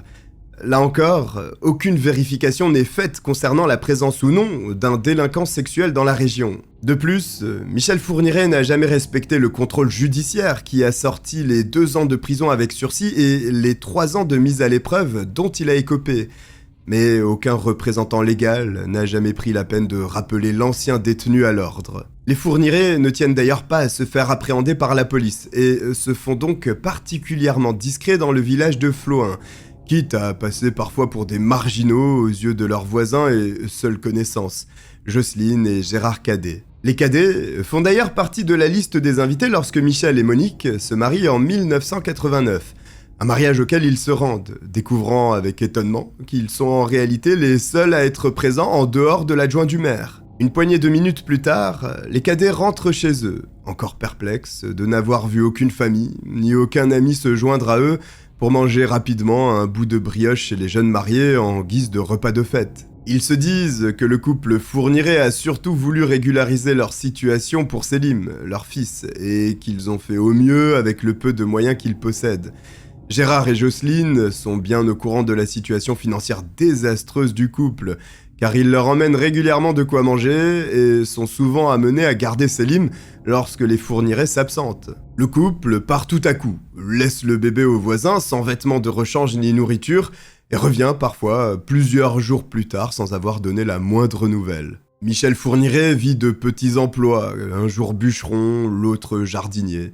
Les cadets, qui ne sont finalement pas mécontents de s'occuper du bébé, clairement négligé par ses parents, se disent que Michel et Monique s'absentent pour le travail. En réalité, Michel Fourniret et Monique Olivier passent tout leur temps libre en repérage sur la route, à l'affût de leurs futures victimes. Les visites à la sœur et aux frères de Michel, qui vivent à quelques kilomètres seulement, sont autant d'occasions de commettre un nouveau meurtre. Au mois de janvier, la situation financière de Michel et Monique change soudainement du tout au tout. Et c'est le moins que l'on puisse dire, car ils deviennent les propriétaires du château du Sautou, situé sur la commune de Donchéry, à 7 km environ de Flohain. L'immense bâtisse, nichée au cœur d'un domaine boisé de 13 hectares, vient d'être acquis au nom de Monique Olivier, pour la coquette somme d'1 200 000 francs, payés en liquide. Le couple ne se refuse plus rien, puisqu'il s'achète dans le même temps un appartement à Sedan, ainsi qu'une voiture neuve. Michel Fourniret, fauché la veille, vivant avec sa femme et son fils dans un taudis crasseux et branlant, est à présent châtelain. Comme il en a toujours rêvé, le voilà qui côtoie enfin les étoiles. L'acquisition du château du Sautou ne passe pas inaperçue à Flohain, surtout lorsque les habitants apprennent que ce sont les Fourniret, ce couple étrange et ruiné, qui l'ont payé rubis sur l'ongle. Les liasses de billets que Michel Fourniret dépose sur le bureau du notaire viennent en effet de quelque part. Elles sont le fruit d'un autre meurtre, car lorsqu'il était en prison, Michel Fourniret a longuement discuté avec Jean-Pierre Elgouarche, son codétenu. Il a fini par gagner sa confiance et par apprendre qu'un énorme magot dormait tranquillement derrière l'une des tombes du cimetière de Fontenay en Parisie, en région parisienne. Ce fameux trésor appartenait en fait au gang des Postiches, célèbre bande de braqueurs de banque ayant sévi dans les années 80. Jean-Pierre Elgouarche aurait eu connaissance de ce magot lors de son évasion d'une prison avec l'un des membres des Postiches et se confie à Michel Fourniret à ce sujet. Il a bien l'intention de récupérer le butin avant que quelqu'un d'autre ne mette la main dessus. Seulement, il y a un problème de taille. Il est derrière les barreaux pour encore un bon bout de temps. C'est donc à Michel Fourniret, son nouvel ami qui sera très prochainement libéré, que Jean-Pierre Elgouarche demande de déterrer l'or. Michel Fourniret sera chargé de se rendre sur place avec la femme de Jean-Pierre Elgouarche, Farida Amiche, puis d'aménager une nouvelle cachette dans laquelle il le déplacera.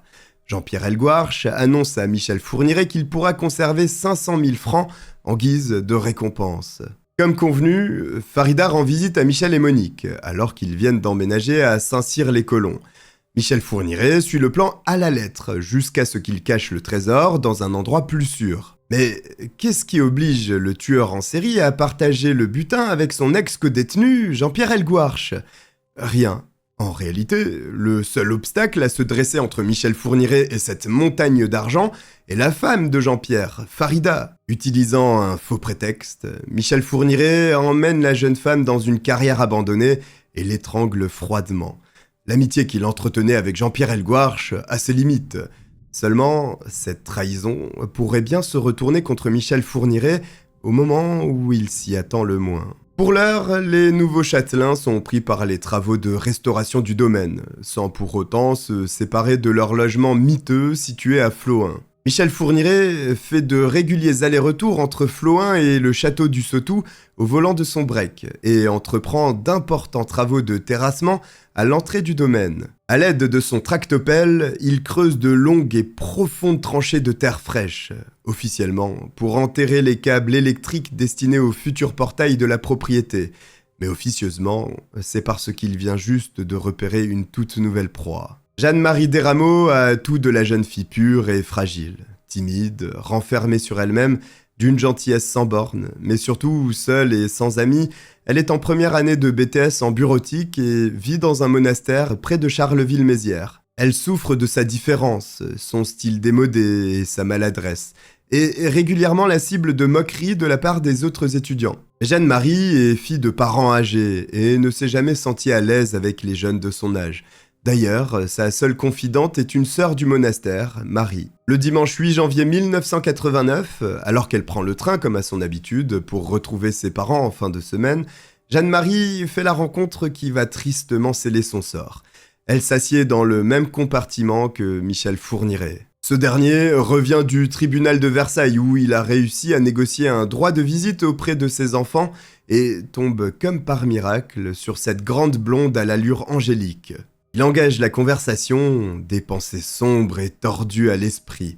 La jeune femme, ravie de rencontrer quelqu'un d'apparemment aussi gentil, se confie sans la moindre méfiance. Michel Fourniret apprend ainsi qu'elle loge chez les bonnes sœurs du monastère de Notre-Dame de Moncy-Saint-Pierre. Et l'information ne fait qu'un tour dans sa tête. Cela signifie très probablement qu'elle est encore vierge. Pour le pervers, c'est le jackpot, l'incarnation de la Vierge Marie en personne.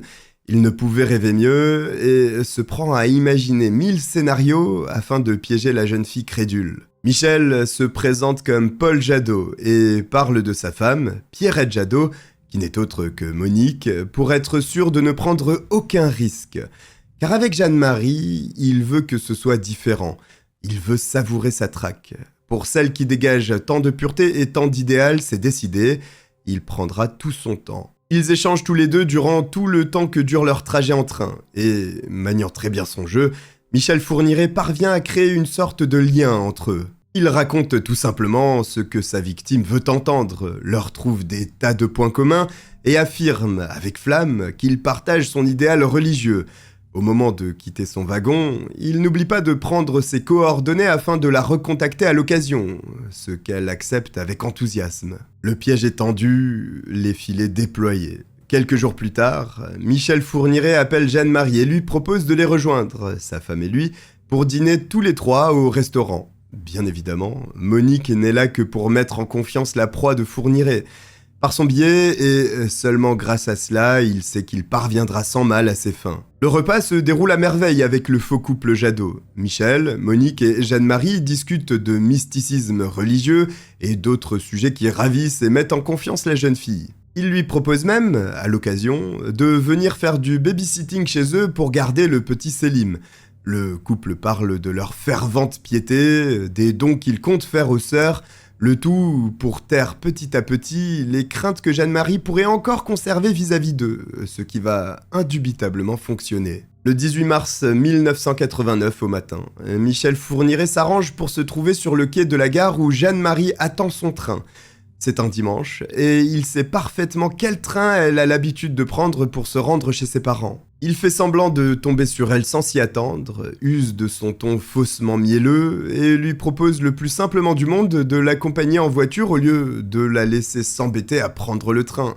En plus, Pierrette, autrement dit Monique, est elle aussi dans la voiture, cela leur permettra de se revoir. À présent, qu'elle est en totale confiance avec cet homme qui est devenu un ami, Jeanne-Marie accepte avec joie. Michel Fourniret précise qu'ils feront un arrêt à son domicile avant de la conduire chez ses parents. Mais ce n'est pas un problème pour elle. Et puis, Michel précise que de chez eux, si elle en a envie, elle pourra même passer un petit coup de téléphone aux sœurs du monastère pour les avertir de cet imprévu. Une fois arrivée dans la petite bicoque de Flohain, Jeanne-Marie s'assied docilement sur le canapé crasseux et encombré du salon, rattrapée par sa fâcheuse timidité dans cet endroit où elle n'était jamais allée auparavant et qu'elle est étonnée de trouver si sale. Elle frissonne légèrement, frileuse, pendant que Michel Fourniret reprend son discours sur les mystères divins. Dans la discussion, le tueur en série finit fatalement par poser la question qui lui brûle les lèvres. « Êtes-vous vierge ?» Jeanne-Marie, confuse et honteuse, répond tout de même que non. Surprise. Michel Fourniret subit un réel revers au travers de cette réponse et répond du tac au tac que c'est une raison de plus pour qu'elle ait tout de suite un rapport avec lui. Jeanne-Marie s'insurge et se débat, tandis que le tueur l'empoigne violemment et la fait monter de force dans la chambre dans laquelle Selim dort dans son berceau. Puis il la jette sur le lit pour abuser d'elle. Mais contre toute attente, la fragile et douce Jeanne-Marie fait preuve d'une force et d'une résistance qui surprennent le meurtrier. Elle se débat, hurle, lutte de toutes ses forces et lui envoie de violents coups de pied, ce qui force Michel Fourniret à appeler Monique à l'aide. Cette dernière accourt avec de l'adhésif qu'elle applique d'un coup sec sur la bouche de la jeune femme pendant que Michel Fourniret place ses 2 mains autour de sa nuque et serre de toutes ses forces. Il ne relâche sa prise que lorsqu'il aperçoit de petites larmes de sang perler au coin des yeux de sa victime, inerte. Michel Fourniret traîne le cadavre de la jeune femme jusqu'au bac à douche de la salle de bain et le tasse le plus possible en attendant d'aller s'en débarrasser au château du Sautou. La déception est immense pour le pervers qui est loin d'être parvenu à ses fins malgré la préparation minutieuse de son plan initial. Il laisse sur place le corps sans vie de Jeanne-Marie, retourne finir le week-end au Sautou et ne revient à Flohain que le lendemain soir, une fois la nuit tombée. L'ogre des Ardennes charge le corps à l'arrière de son Peugeot Break et passe par les petites routes peu fréquentées pour rallier le domaine du château. Là, il jette le cadavre de la malheureuse à un endroit précis de la tranchée où il creuse un peu plus profond. Michel Fourniret ne prend pas la peine de cacher davantage son crime, car il sait très bien que personne ne passe dans le coin. Il ne recouvrira le corps de terre que le lendemain, après un repos qu'il estime bien mérité. Le château du Sautou se révèle être la planque parfaite pour le tueur en série. Il ne se situe en effet qu'à quelques petits kilomètres de la frontière belge, où Michel Fourniret est considéré comme un honnête citoyen français sans casier judiciaire. De plus, à cette époque, policiers belges et français ne coopèrent pas réellement sur leurs enquêtes transfrontalières. Le couple diabolique a d'ailleurs pris l'habitude d'effectuer de nombreux allers-retours en Belgique. C'est ainsi que, le 20 décembre 1989, Michel Fourniret et Monique Olivier se rendent à Bruxelles pour revendre des pièces de monnaie de valeur. Sur la route qui les ramène vers le château du Sautou, ils passent par Saint-Servais, près de Namur, où ils aperçoivent une jeune fille à la chevelure blonde et qui semble marcher seule. Il s'agit d'Elisabeth Brichet, 12 ans à peine. Aux yeux de tous, ce n'est qu'une enfant qui commence à peine sa vie. Et pour Michel Fourniret, un si jeune âge, c'est surtout l'assurance que sa proie est toujours vierge.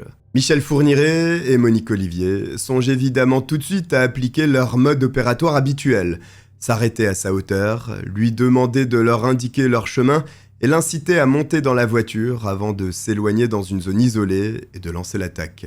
Malheureusement pour eux, la petite Elisabeth est soudainement hors d'atteinte. Elle vient d'entrer chez une copine avec qui elle avait prévu de passer l'après-midi. Mais lorsque l'ogre des Ardennes a choisi son parfait petit sujet, hors de question pour lui de faire machine arrière.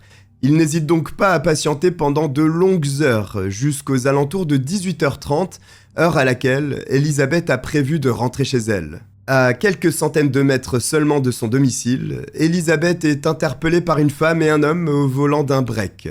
Michel Fourniret s'adresse directement à la fillette et lui dit qu'ils sont à la recherche d'un médecin pour soigner leur fils de 15 mois installé dans son siège bébé à l'arrière. La petite Elisabeth, naïve et innocente, grimpe dans la voiture sans se douter une seule seconde des conséquences de cette réponse. Elle est conduite de force à Flohain, côté français, dans le taudis qui appartient toujours aux Fourniret, et enivrée afin que Michel Fourniret puisse abuser d'elle avec plus de facilité. Seulement, Elisabeth est en avance sur son âge, elle a déjà ses règles, ce que constate avec mécontentement le violeur au moment de la déshabiller. Il demande donc à Monique de la laver et va se coucher en laissant la petite Elisabeth nue et attachée sur son lit, terrorisée. Après quelques heures de calvaire, le couple conduit Elisabeth au château du Sautou, en pleine nuit.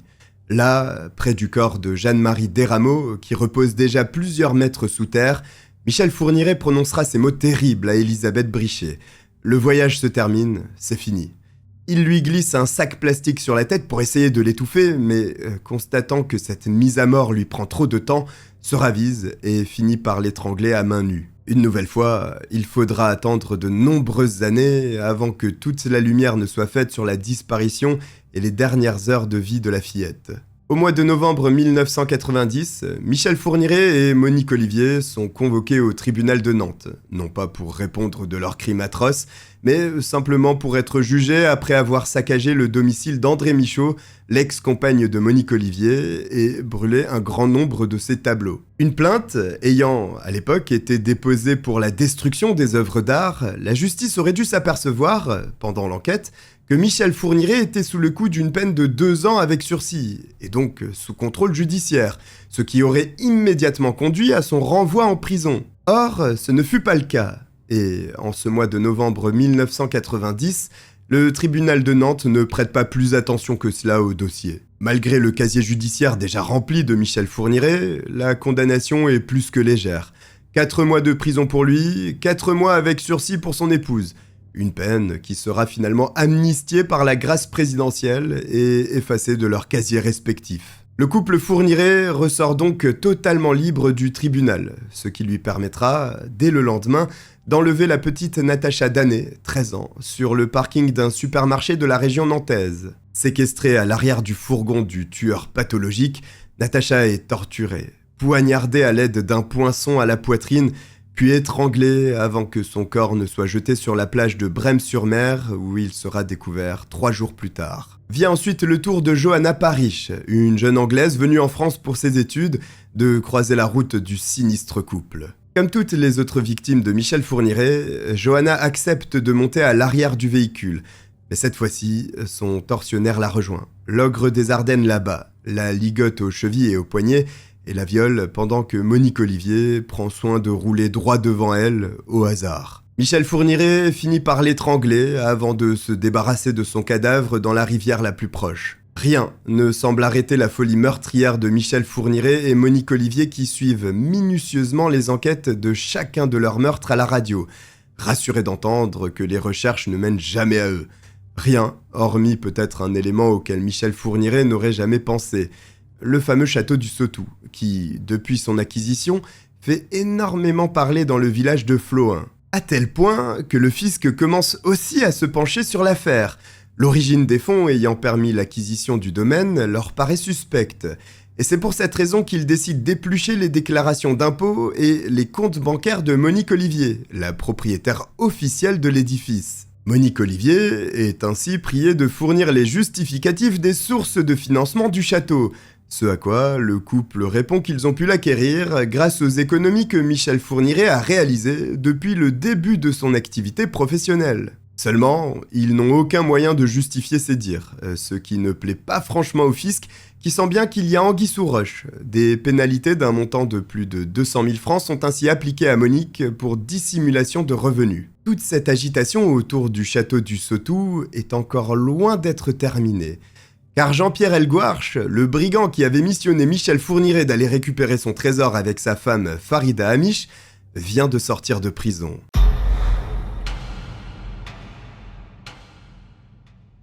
Cela fait longtemps qu'il n'a plus aucune nouvelle de sa femme, qui semble s'être volatilisée du jour au lendemain. Et bien sûr, il ne sait pas non plus où est passé le fameux butin. Ce qu'il sait en revanche, c'est que Michel Fourniret a des comptes à lui rendre. Il retrouve sans mal la trace de son ancien codétenu, et quelle n'est pas sa surprise lorsqu'il découvre que l'homme s'est offert un luxueux château loin d'être à la portée de toutes les bourses. Hors de lui, Jean-Pierre Elgouarch fonce sans prévenir au domaine du Sautou, croisant sur la route la voiture de Michel Fourniret. Ce dernier, dont la qualité première n'est pas le courage, laisse Jean-Pierre Elgouarch se diriger vers le domaine, tout en sachant qu'il y trouvera Monique et Selim, et qu'il ne s'y rend pas avec les meilleures intentions. Après avoir effectivement menacé Monique à l'aide d'un revolver et saccagé l'intérieur du Sautou, sans parvenir à faire venir Michel Fourniret, Jean-Pierre Elgouarch profère de lourdes menaces et repart. Cet épisode convainc le couple Fourniret de délaisser sa splendide demeure pour ne plus avoir à croiser le chemin du truand qui réclame justice. Retour dans l'horrible bicoque de Flohain. Le temps passe et, jouissant d'une impensable impunité judiciaire, Michel Fourniret continue de sévir dans les Ardennes, laissant de plus en plus de cadavres dans son terrible sillage. Toutes ces tentatives de kidnapping n'aboutissent cependant pas forcément, ce qui le conduit devant les magistrats de Verdun le 3 juillet 1989 pour répondre de 3 agressions d'automobilistes. Il pourrait enfin être appréhendé et mis hors d'état de nuire, mais aucun rapprochement n'est fait avec les disparitions, meurtres et viols de jeunes filles dans la région depuis des années. Sa condamnation pour vol en 1987 n'est même pas rappelée au dossier. Alors qu'il est à ce stade l'un des pires tueurs en série que la France ait connu, Michel Fourniret n'écope que de 6 mois de prison ferme, une peine qu'il purgera à la prison d'arrêt de Bar-le-Duc. Pour la justice, il ne s'agit que d'un petit délinquant sexuel. Et cette terrible erreur de jugement coûtera la vie à beaucoup d'autres victimes innocentes. Michel Fourniret reprend sa correspondance avec Monique pendant le temps qu'il passe derrière les barreaux de sa cellule, comme il le faisait à Fleury-Mérogis en 1987. En attendant son retour, Monique abandonne la maison de Flohain et pose ses valises de l'autre côté de la frontière, en Belgique, dans la petite commune de Sarcustine, près de Dinan. Là-bas, ils pourront tirer un trait sur leur passé judiciaire et continuer leurs exactions dans l'anonymat le plus total. Lorsque les habitants discutent avec cette mère Courage et qu'ils lui demandent logiquement si elle élève son fils seul, elle répond que son mari a eu un grave accident de la route du côté français et qu'il la rejoindra après quelques semaines de repos. Entre le lit d'un hôpital et celui d'une cellule, la différence est pourtant notable. Mais il vaut mieux ne pas commencer à attirer les regards en parlant d'un mari condamné pour des agressions, sans quoi ils auraient bien plus de difficultés à poursuivre leur chasse aux vierges. Car Michel Fourniret, qui a gagné en confiance, ne compte pas perdre de temps après sa sortie de prison. La fermette, dans laquelle Monique vit avec son fils en bas âge, est encore plus insalubre que leur logement de Flohain. La maison tombe en décrépitude, c'est un vrai dépotoir. Heureusement pour Monique, qui ne peut pas se passer de son tigre très longtemps, celui-ci est finalement libéré et la rejoint au plus vite. Il entreprend tout de suite de rénover la petite ferme dans laquelle personne n'est invité à entrer et qui ressemble de plus en plus à une forteresse. D'ailleurs, lorsqu'elle emmène Selim à l'école, Monique cadenasse littéralement la porte d'entrée. Fidèles à eux-mêmes, les Fourniret vivent repliés sur eux. Logique, quand on sait quel genre de terribles secrets ils s'évertuent à cacher. Ils commencent une nouvelle vie dans la plus grande discrétion, mais Monique Olivier décroche tout de même un petit boulot d'auxiliaire de vie auprès d'une dame âgée qu'elle véhicule au quotidien. Elle est pourtant loin d'être obligée de travailler pour subvenir à leurs besoins, car malgré le redressement judiciaire, Michel et elle sont toujours en possession du château du Sautou, de l'appartement de Sedan qu'ils louent, ainsi que d'une partie du trésor de Jean-Pierre Elgouarche, qui dort sur le compte de Monique. Michel Fourniret n'est pas un flambeur, bien au contraire. C'est un homme extrêmement pingre, qui refuse de dépenser le moindre franc. Fier travailleur, il s'inscrit donc au registre des Ardennes en tant que forestier. Les premiers mois de leur vie belge s'écoulent de façon à se faire oublier et à oublier les problèmes qu'ils ont laissés de l'autre côté de la frontière. Et les démons de Michel Fourniret ne sont jamais très loin. Pendant l'été 1993, il cherche à engager une jeune fille au pair pour s'occuper de Selim. En fait, la vérité est plutôt qu'il missionne Monique de lui trouver une fille au pair. Pour elle, c'est très clair. Il est temps de lui fournir une nouvelle vierge. Monique s'exécute tel un bon petit soldat, et c'est ainsi qu'elle passe une annonce à la radio locale à la recherche d'une jeune étudiante qui pourrait s'occuper d'un petit garçon qui se sent seul et qui n'arrive pas à se faire de copains. De quoi faire vibrer la corde sensible. La jeune fille au pair, dont l'histoire ne retient malheureusement pas le prénom, se présente quelques jours après l'annonce. Elle a 18 ans, peut-être 19, en tout cas un âge acceptable pour Michel Fourniret. La jeune fille se lie très rapidement avec Selim. Elle sait comment l'amuser, lui parler, et le garçon adore cette première journée passée en sa compagnie.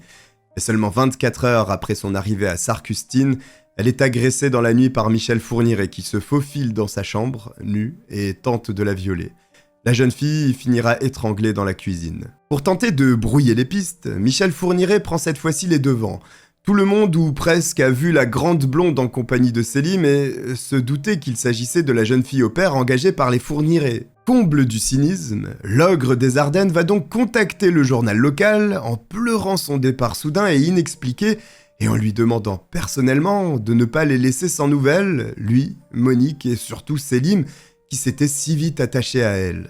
Mais il semble bien que la jeune fille ait disparu sans laisser la moindre trace. Personne n'est donc surpris lorsque Michel Fourniret ratisse le campus de l'Université de Liège en posant partout des petites annonces afin de trouver une nouvelle fille au pair. Le mode opératoire a changé, mais il est toujours diablement efficace. Plusieurs étudiantes étrangères de l'université ont mystérieusement disparu à cette période, car Michel Fourniret continue de tuer au nez et à la barbe de la police. Si lui n'a jamais cessé de chasser, cependant, Monique prend de la distance, déçue par le détachement et les absences répétées de son mari. Elle ne l'accompagne désormais plus lors de ses sorties quotidiennes, ce qui complique quelque peu les choses pour Michel Fourniret. Le 12 février 2000, il accoste par exemple une jeune adolescente de 14 ans, Sandra Noiro, sur le quai de la gare de Jeudine. Délesté de son atout majeur, le détraqué sexuel opte pour une approche plus frontale et promet à la jeune fille de lui offrir 10 000 francs si elle accepte de monter dans sa voiture. Celle-ci refuse aussitôt, alors Fourniret lui attrape le bras. Un train entre en gare à cet instant précis, ce qui oblige Michel Fourniret à relâcher précipitamment sa proie et à prendre la fuite. L'adolescente fournira un portrait robot très précis de son agresseur, mais malgré cela, l'enquête n'aboutira à rien. Pourtant, le père de Sandra, pompiste, connaissait bien Michel Fourniret pour le servir très régulièrement dans sa station essence. Il aurait sans aucun doute pu l'identifier. Quelques mois plus tard, le 16 mai 2000, c'est d'une manière bien plus tragique que se termine la nouvelle sortie de Michel Fourniret. Il repère une jeune fille quittant son lycée. Céline Saison vient de passer une épreuve de bac blanc de philosophie et s'apprête à rentrer chez elle lorsque Michel Fourniret l'aborde en feignant d'être perdu. Le corps de Céline Saison est retrouvé 2 mois plus tard dans un terrain privé situé près d'un bois à Sugny, du côté belge, à environ 1h30 de Saint-Servais, là où avait été enlevée Elisabeth Brichet en 1989. Prévenu, le SRPJ de Reims fait enfin le rapprochement entre les deux affaires. La zone géographique n'est en effet pas très grande, et au vu des nombreuses disparitions des jeunes filles rapportées dans les Ardennes ces dernières années, il se demande si tout cela ne serait pas l'œuvre d'un tueur en série. C'est une nouvelle victime qui va lever les derniers doutes des policiers à ce sujet. Début mai 2001, quasiment un an jour pour jour après le meurtre de Céline Saison, qui n'est toujours pas résolu, Michel Fourniret prévient Monique qu'il vient de repérer une nouvelle proie à Sedan, la ville où il a grandi et où il aime retourner de temps à autre. « J'ai fait la connaissance d'une petite asiatique », lui confie-t-il avec un sourire satisfait. « J'irai la prendre. » La petite asiatique, dont parle Michel Fourniret, est une jeune et jolie thaïlandaise aux longs cheveux noirs. Il s'agit de Manania Tumpong, une collégienne studieuse et épanouie. Michel Fourniret lui demande la direction de Balan-Bazeilles et la fait monter dans sa camionnette Citroën C25. Mais comme avec Jeanne-Marie Desrameaux, Michel Fourniret a envie de faire durer le moment et de savourer sa partie de chasse. Il dépose donc Manania chez elle après qu'elle lui a indiqué le chemin, comme s'il n'était animé d'aucune mauvaise intention. Il la remercie chaleureusement de l'avoir guidée et laisse s'écouler toute une semaine en savourant l'excitation qui le rapproche de plus en plus du moment fatidique. Le bon moment, justement, se produit lorsque Manania quitte la médiathèque de Sedan ce samedi 5 mai 2001. Michel Fourniret est là. Il l'attend patiemment comme un chasseur à l'affût. Dès qu'il l'aperçoit, il va à sa rencontre et lui dit qu'il est ravi de la revoir. Et puis, ce n'est pas parce que Selim n'est pas là pour lui servir de prétexte qu'il ne peut plus l'utiliser. Il parle alors de son fils à Manania, s'exalte en lui racontant qu'il adorerait la rencontrer et qu'il se sent bien seul chez lui. Et la collégienne trouve ce comportement étrange et décline poliment l'invitation. Ce à quoi Michel Fourniret lance « Vous savez, je ne suis pas un vilain monsieur ». Manania s'arrête dans son élan. L'a-t-elle jugé trop durement ? Par politesse ou gentillesse, la jeune fille décide malheureusement de faire demi-tour et de monter dans la camionnette Citroën de Michel Fourniret. Celui-ci fonce en direction de la frontière belge, abuse de Manania et l'étrangle jusqu'à ce qu'elle cesse de respirer, puis abandonne son corps en le recouvrant de boue et de feuilles mortes. Michel Fourniret commence à se croire l'égal de Dieu. Tant de victimes, tant de meurtres commis pendant si longtemps, sans que personne n'arrête jamais sa frénésie meurtrière, cela a le don de gonfler son orgueil. Il sait qu'il peut compter sur le silence de sa femme, Monique Olivier, même si elle s'est éloignée de lui depuis quelque temps. Pour tous, c'est un homme charmant, honnête et travailleur, bien qu'un peu mystérieux. Fort de cette confiance, le tueur en série se risque à chasser près de chez lui, à quelques kilomètres de Sarcustine, où il vit toujours avec Monique Olivier. Nous sommes à présent au début des années 2000. Personne ne sait réellement combien de victimes Michel Fourniret et Monique Olivier ont causé. Une chose en revanche est certaine, ils ne vont pas s'arrêter. Surtout l'ogre des Ardennes, toujours plus affamé par cette recherche de la jeune vierge. Au mois de juin 2003, une fillette marche seule dans une rue déserte de Ciné, juste à côté de Sarcustine. Elle est surprise de voir une camionnette blanche s'arrêter à son niveau, mais se rassure lorsqu'un homme a l'air guilleré et lui demande simplement son chemin. Il lui demande de monter à ses côtés pour lui montrer la route, mais elle refuse, craintive. L'inconnu, mécontent, se permet alors de lui faire la morale sur un ton soudainement bien moins sympathique. Ce n'est pas bien de ne pas faire confiance aux gens comme cela, parce que je suis professeur de dessin et père de famille. Tu vas quand même venir, sinon je saurai où tu habites. La menace fonctionne sur la petite Marie Ascension, qui monte à bord du véhicule, honteuse de s'être fait reprendre ainsi. Michel Fourniret roule jusqu'à dépasser la direction demandée, ce qui inquiète la petite. En réponse à cette inquiétude, il se contente de lui dire qu'il va lui donner une bonne leçon avant de la ramener chez elle, parce qu'elle ne lui a pas fait confiance. Marie, anxieuse, invoque son cours de gymnastique censé débuter bientôt, mais Michel Fourniret, à bout de patience, menace de la frapper si elle ne se tait pas. Il lui ordonne de s'asseoir par terre, sur le plancher du véhicule, et lui attache les poignets à l'aide d'un lacet de chaussures. Au bout d'un moment, le tueur se gare sur un parking d'autoroute, près d'un bois. Il force la petite Marie à monter à l'arrière du Citroën C25, où se trouve un treuil, des cordes et des sangles. Il lui attache aussi les pieds avant de relier les pieds aux mains à l'aide d'une corde.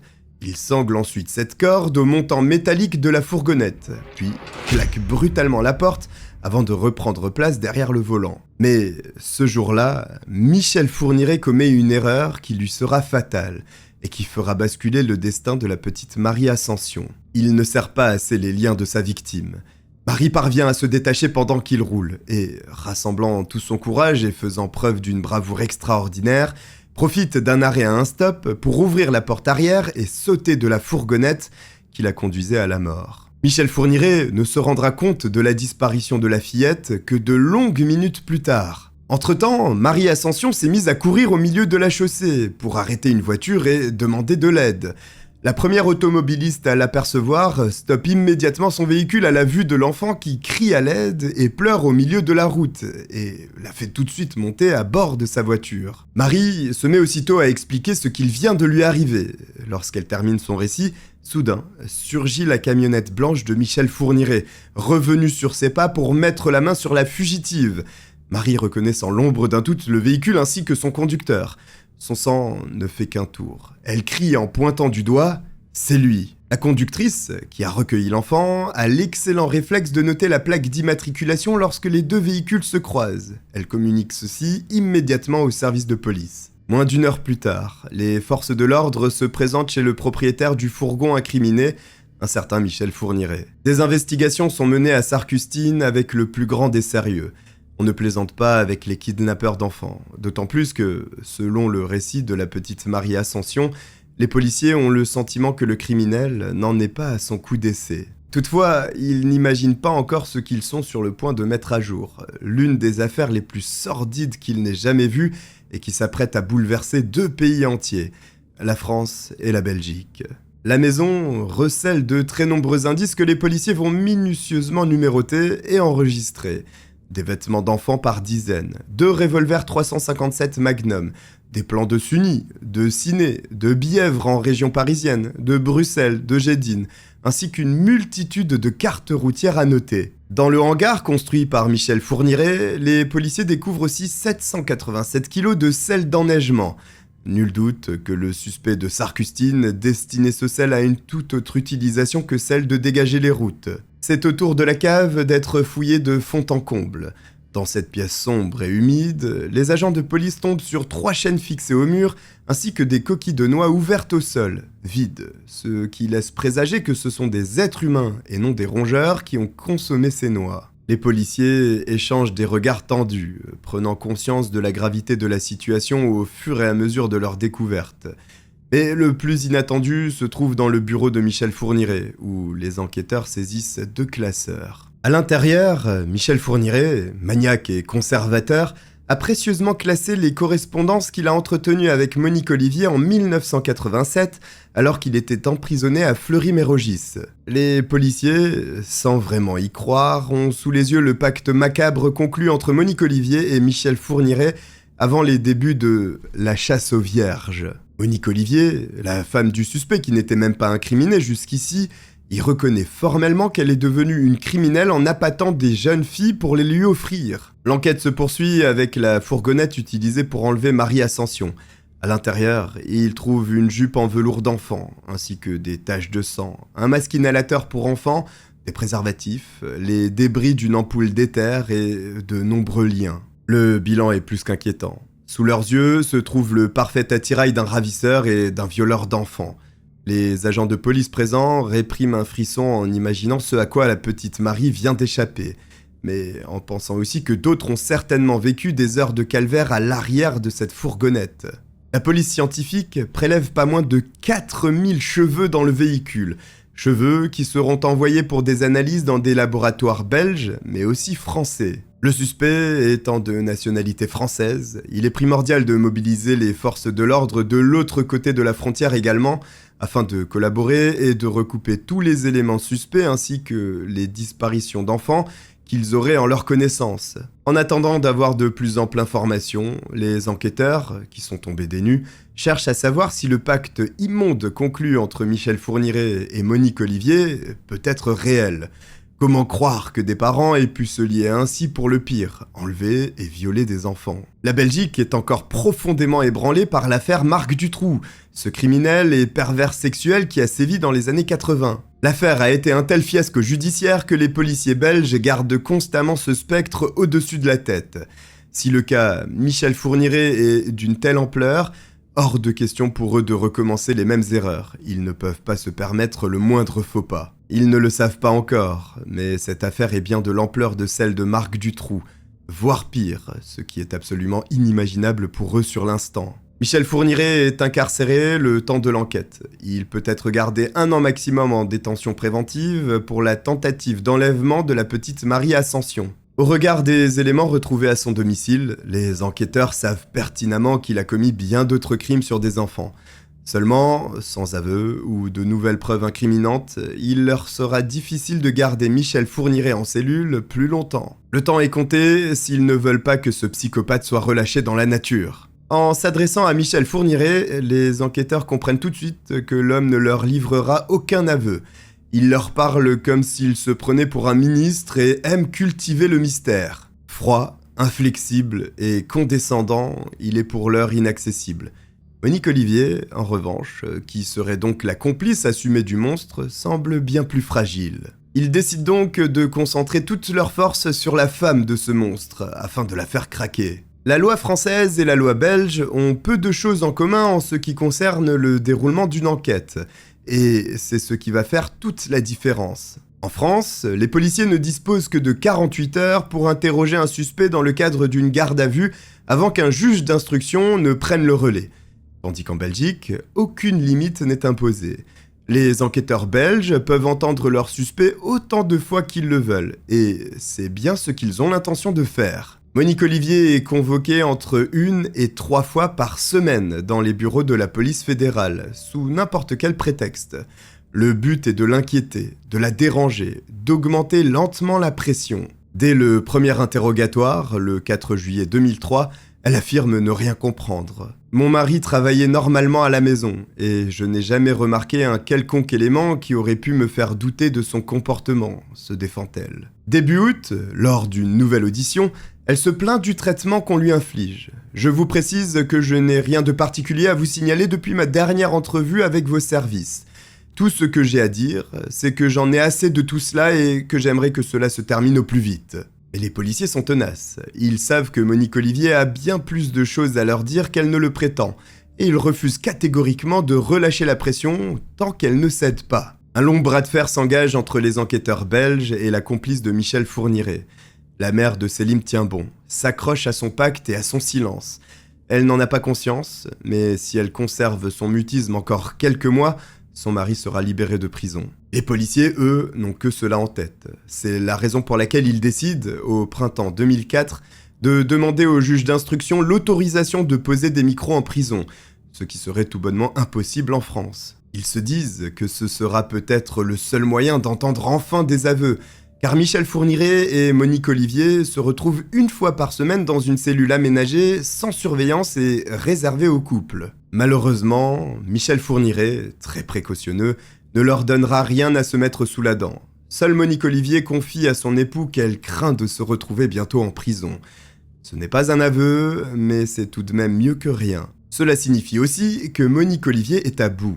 Entre juin 2003 et juin 2004, elle a été auditionnée 120 fois, soit un interrogatoire tous les 3 jours. Pour les enquêteurs, c'est le moment ou jamais. Il faut tenter le tout pour le tout et utiliser les propos de Monique Olivier contre elle, car nous sommes déjà fin juin 2004, et cela fait 1 an que Michel Fourniret est derrière les barreaux. Dans 1 semaine à peine, la chambre du conseil doit statuer sur sa détention et sera contrainte de le libérer, faute de preuves. Le 22 juin, Monique Olivier est de nouveau entendue par un enquêteur particulièrement doué pour pousser les gens à bout. Elle est interrogée toute la matinée, puis de nouveau en début d'après-midi. Il est temps de lui avouer que des micros ont été posés en prison et qu'elle était sur écoute lorsqu'elle a confié à Michel Fourniret qu'elle avait peur de se retrouver condamnée. L'enquêteur lui demande pour quelle raison elle pense qu'elle peut finir en prison.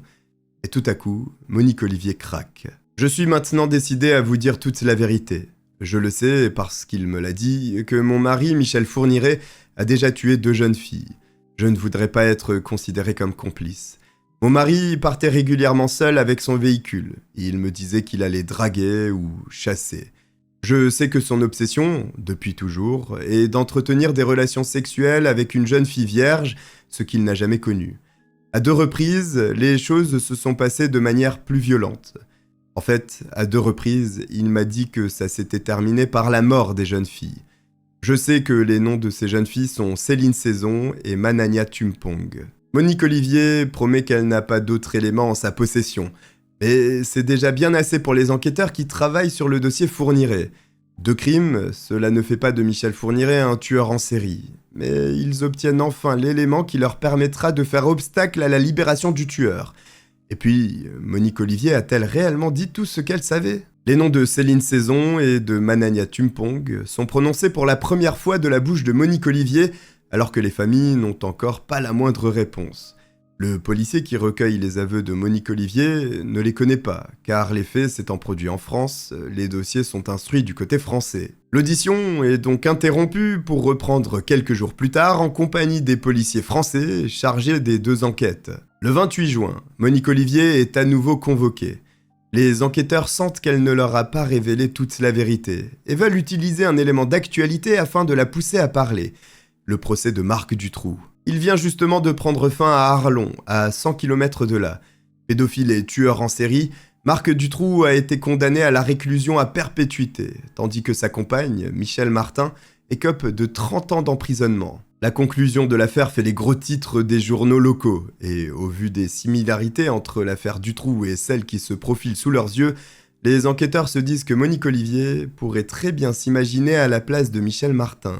Lors de ce nouvel interrogatoire, il place donc l'un des journaux bien en évidence sur la table, de façon à ce que Monique Olivier tombe forcément sur le titre en gras, annonçant la peine des coupables. Lorsqu'elle prend place à la table, le regard de la compagne de Michel Fourniret glisse effectivement sur l'article en question. Les mains tremblantes, elle revient tout d'abord sur ses premiers aveux concernant Manania Tumpong et Céline Saison, mais finit par admettre être au courant d'au moins 6 autres meurtres. Je suis maintenant décidé à vous dire tout ce que je sais sur les activités criminelles de mon mari. Depuis le début de notre vie commune, en 1987, à ma connaissance, il a tué au moins 6 femmes. Une prénommée Isabelle de Lyon, Jeanne-Marie Desrameaux, Farida El Gouarch et Elisabeth Brichet de Namur. Cette fois-ci, l'un des noms résonne particulièrement aux oreilles des enquêteurs qui interrogent Monique Olivier. Elisabeth Brichet, cette petite fille de 12 ans, disparue après être allée chez une copine, avait en effet ému toute la Belgique.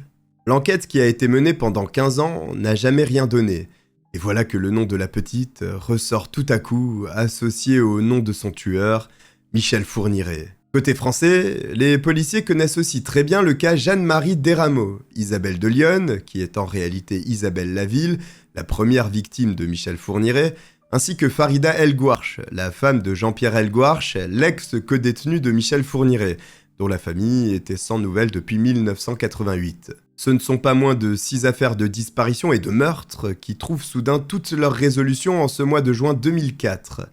Parfois, des dizaines d'années plus tard, toutes ces femmes sont les victimes d'un même coupable. Cela signifie aussi que, pendant tout ce temps, un tueur en série a rôdé entre la France et la Belgique. L'interrogatoire se poursuit dans la nuit. Les policiers veulent savoir s'il y a d'autres victimes à ajouter à la liste. D'autres affaires irrésolues à remettre sur la table, et d'autres familles à qui on pourrait enfin apporter des réponses. À 2h du matin, Monique Olivier donne 2 nouveaux noms.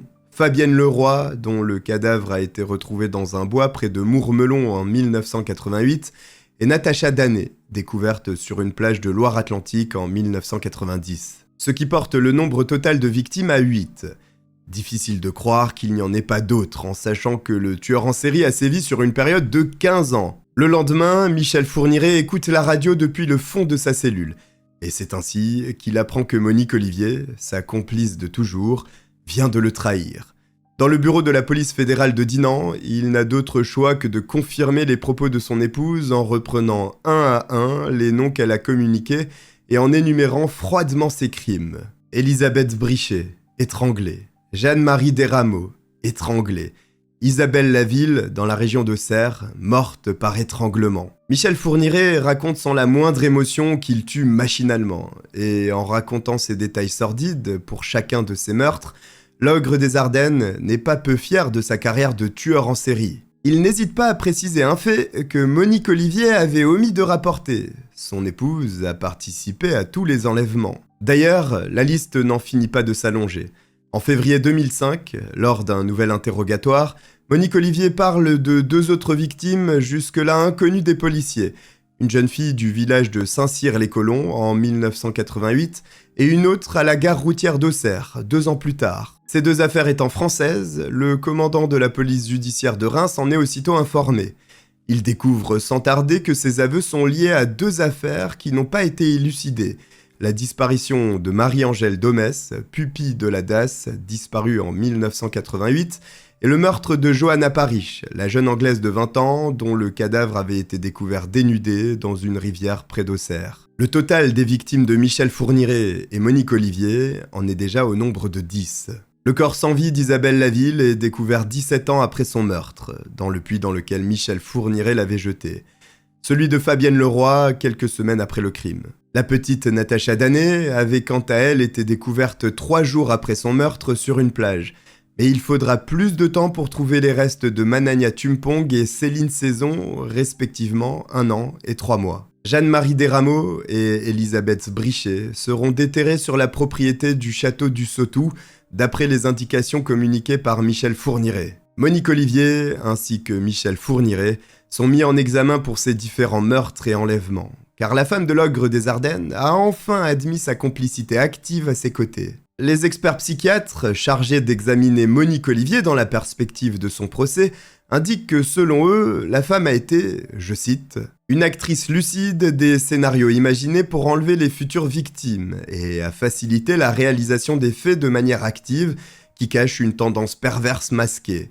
La complémentarité des 2 criminels est incontestable. » Selon les mêmes experts, l'inclination sadique de Michel Fourniret à l'encontre de la féminité est alliée à une mégalomanie, une surestimation de ses capacités, un cynisme, une violence extrême et une dangerosité absolue. Certains parents des victimes approchant les 90 ans, il n'y a plus 1 minute à perdre. Il faut que le couple diabolique soit jugé au plus vite pour les meurtres qu'ils ont déjà avoués. Leur procès s'ouvre le 27 mars 2008 au tribunal de Charleville-Mézières avec la présence de dizaines d'avocats et de plus de 400 journalistes.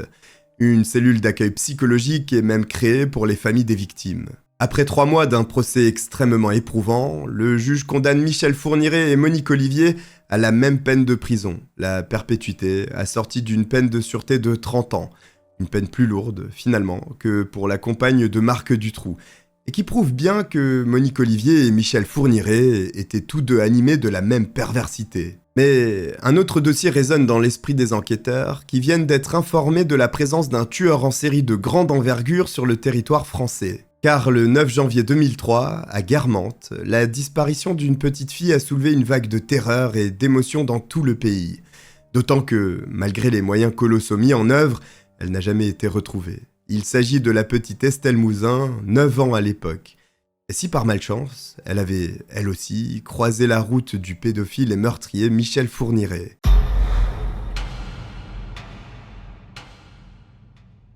Le jour de sa disparition, Estelle est censée se trouver chez sa mère, à Guermantes. Ses parents sont séparés et se partagent la garde de la petite fille. Éric Mouzin, le père d'Estelle, reçoit un appel aux alentours de 20h30. C'est la mère de sa fille, inquiète, qui le prévient qu'Estelle n'est pas rentrée de l'école.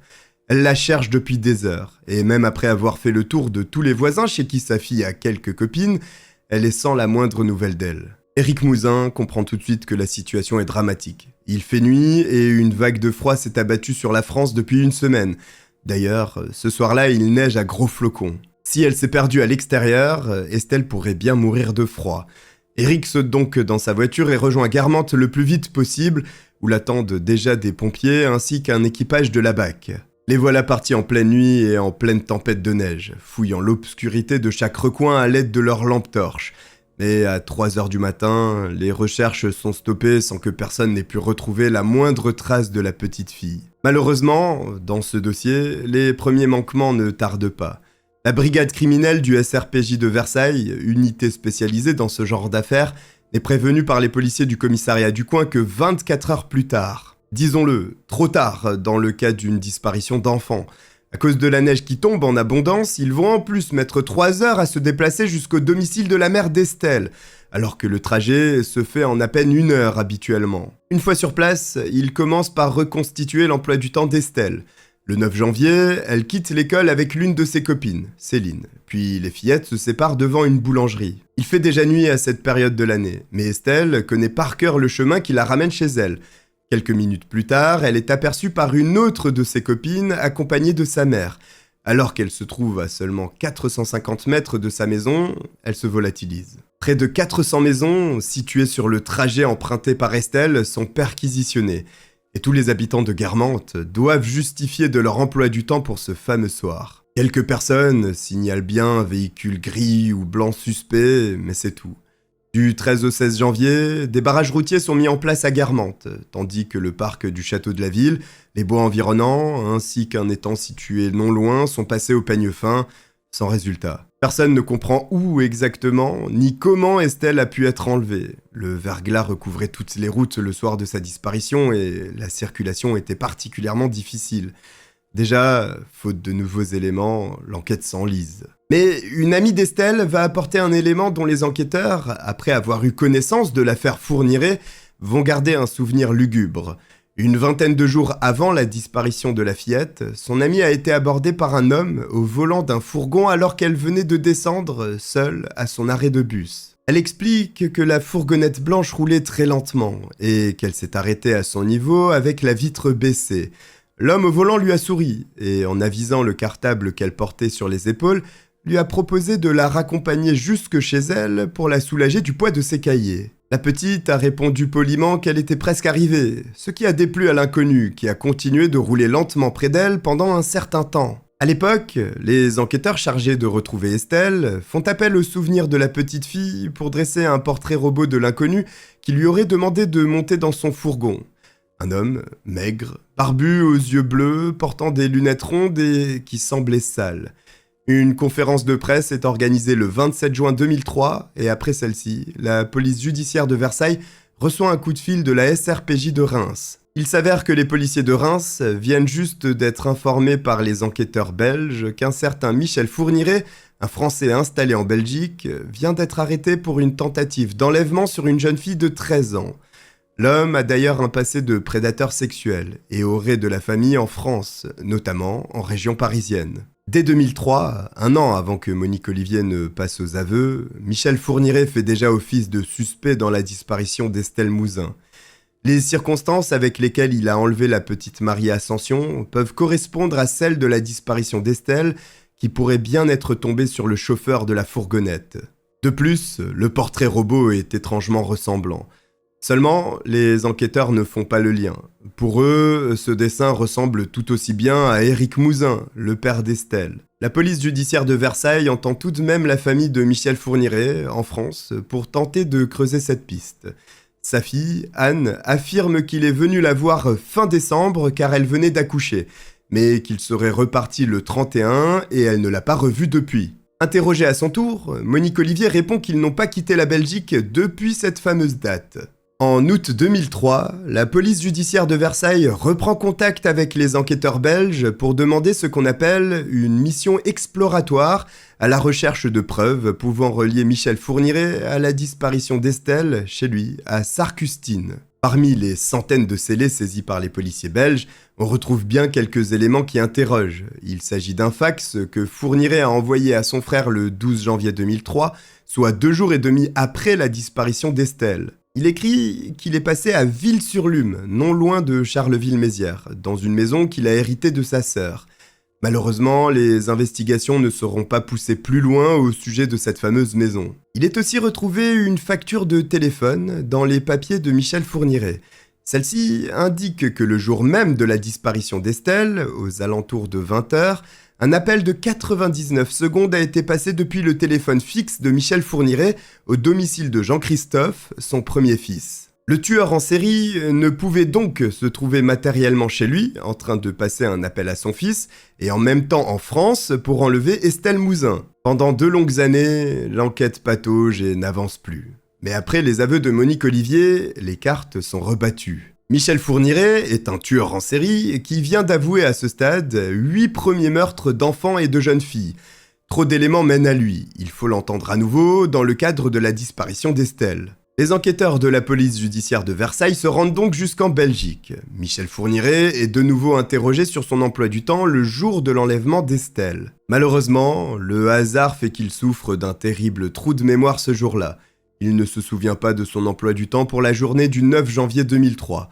En revanche, il se rappelle très bien avoir passé un coup de téléphone à son fils Jean-Christophe. C'était son anniversaire, raison de son coup de fil. Il se défend d'avoir un quelconque lien avec la disparition d'Estelle Mouzin. La police judiciaire de Versailles termine l'audition mais ne compte pas en rester là. Ils vont confronter les propos de Michel Fourniret à son fils qu'il dit avoir appelé. Jean-Christophe explique qu'à l'heure supposée du coup de fil, il était au travail et n'a donc pas pu répondre.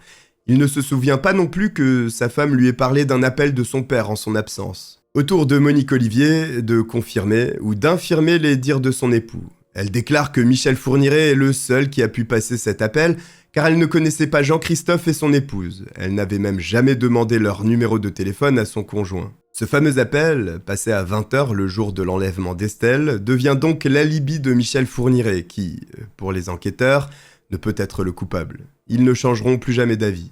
En 2015, alors que Monique Olivier et Michel Fourniret purgent leur peine de prison à perpétuité, le dossier Estelle Mouzin en est à son 6e juge d'instruction.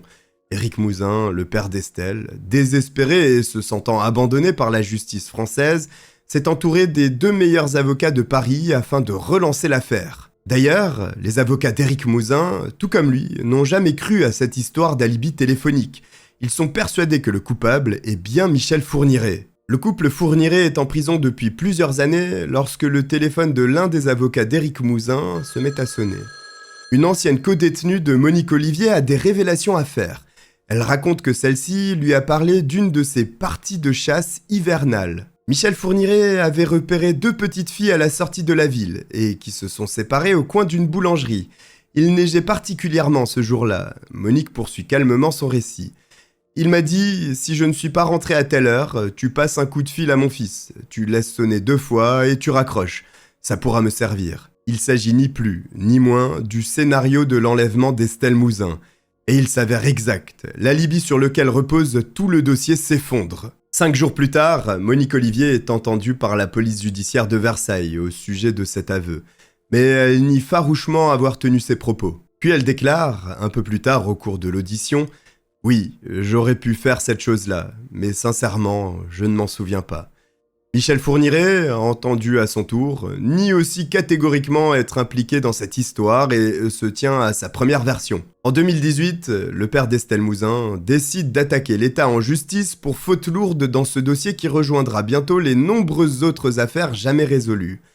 Les avocats pointent du doigt les nombreux manquements de la police judiciaire de Versailles et l'incapacité des enquêteurs à se remettre en cause. Car malheureusement, c'est parole contre parole, et l'affaire retombe au point mort jusqu'en 2019, date à laquelle Monique Olivier confirme enfin que Michel Fourniret serait bien le responsable de la mort d'Estelle Mouzin. Elle ajoute qu'il aurait fait des repérages les jours précédant sa disparition, et qu'il lui aurait bel et bien demandé d'appeler son fils pour lui fournir un alibi. Désormais mis en examen pour complicité, Monique Olivier affirme que Michel Fourniret aurait kidnappé Estelle et qu'il l'aurait séquestrée dans sa maison de Ville-sur-Lume avant de la violer et de l'étrangler. La fameuse maison sera enfin fouillée par les enquêteurs qui retrouveront bel et bien des traces ADN appartenant à Estelle Mouzin sur un vieux matelas. Les recherches pour retrouver le corps de la petite fille s'achèvent 4 jours plus tard.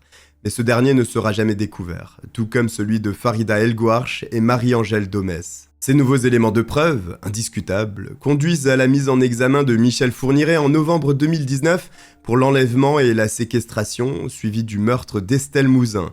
Quelques mois plus tard, il reconnaît enfin avoir pris la vie d'Estelle. Monique Olivier est, quant à elle, mise en examen pour complicité. Comme le confiera Michel Fourniret, sans Monique Olivier, il n'aurait jamais eu la possibilité d'aller aussi loin et de piéger tant de jeunes filles.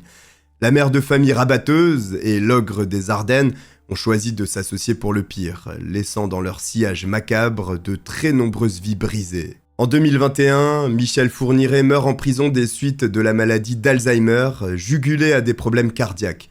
Mais il y a peu, au mois de décembre 2023, s'est ouvert un tout dernier procès, celui de Monique Olivier dans l'enlèvement et le meurtre d'Estelle Mouzin. Cette dernière admet, au cours de ce procès, avoir participé au kidnapping d'Estelle Mouzin et même de l'avoir séquestrée dans la maison de Ville-sur-Lume avant qu'elle ne soit assassinée. Elle quitte le tribunal avec la même condamnation que lorsqu'elle y est entrée, c'est-à-dire la réclusion à perpétuité, mais avec une nouvelle déclaration de culpabilité, bien qu'elle se soit présentée comme étant, elle aussi, une victime de Michel Fourniret. Les enquêteurs ayant travaillé sur les différents meurtres commis par le couple Fourniret pensent qu'on pourrait leur imputer en réalité bien plus de crimes que ceux pour lesquels ils ont été jugés. Ils n'ont pas tout dit, c'est certain, et maintiennent une certaine part d'ombre.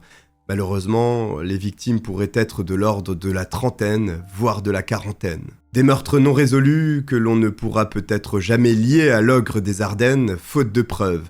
Mais nul doute que pendant les 16 années durant lesquelles ils ont sévi, le couple diabolique a tué un nombre inconsidérable de jeunes filles à qui justice n'a pas encore été rendue. Voici pour l'une des plus affreuses histoires que la France et la Belgique ont connues. C'était un travail absolument monumental pour réaliser cette vidéo. D'ailleurs, si vous êtes allé au bout, écrivez château en commentaire. Mais surtout, n'hésitez pas à vous abonner et à liker. Je vous remercie de m'avoir regardé et on se retrouve très vite. Bye.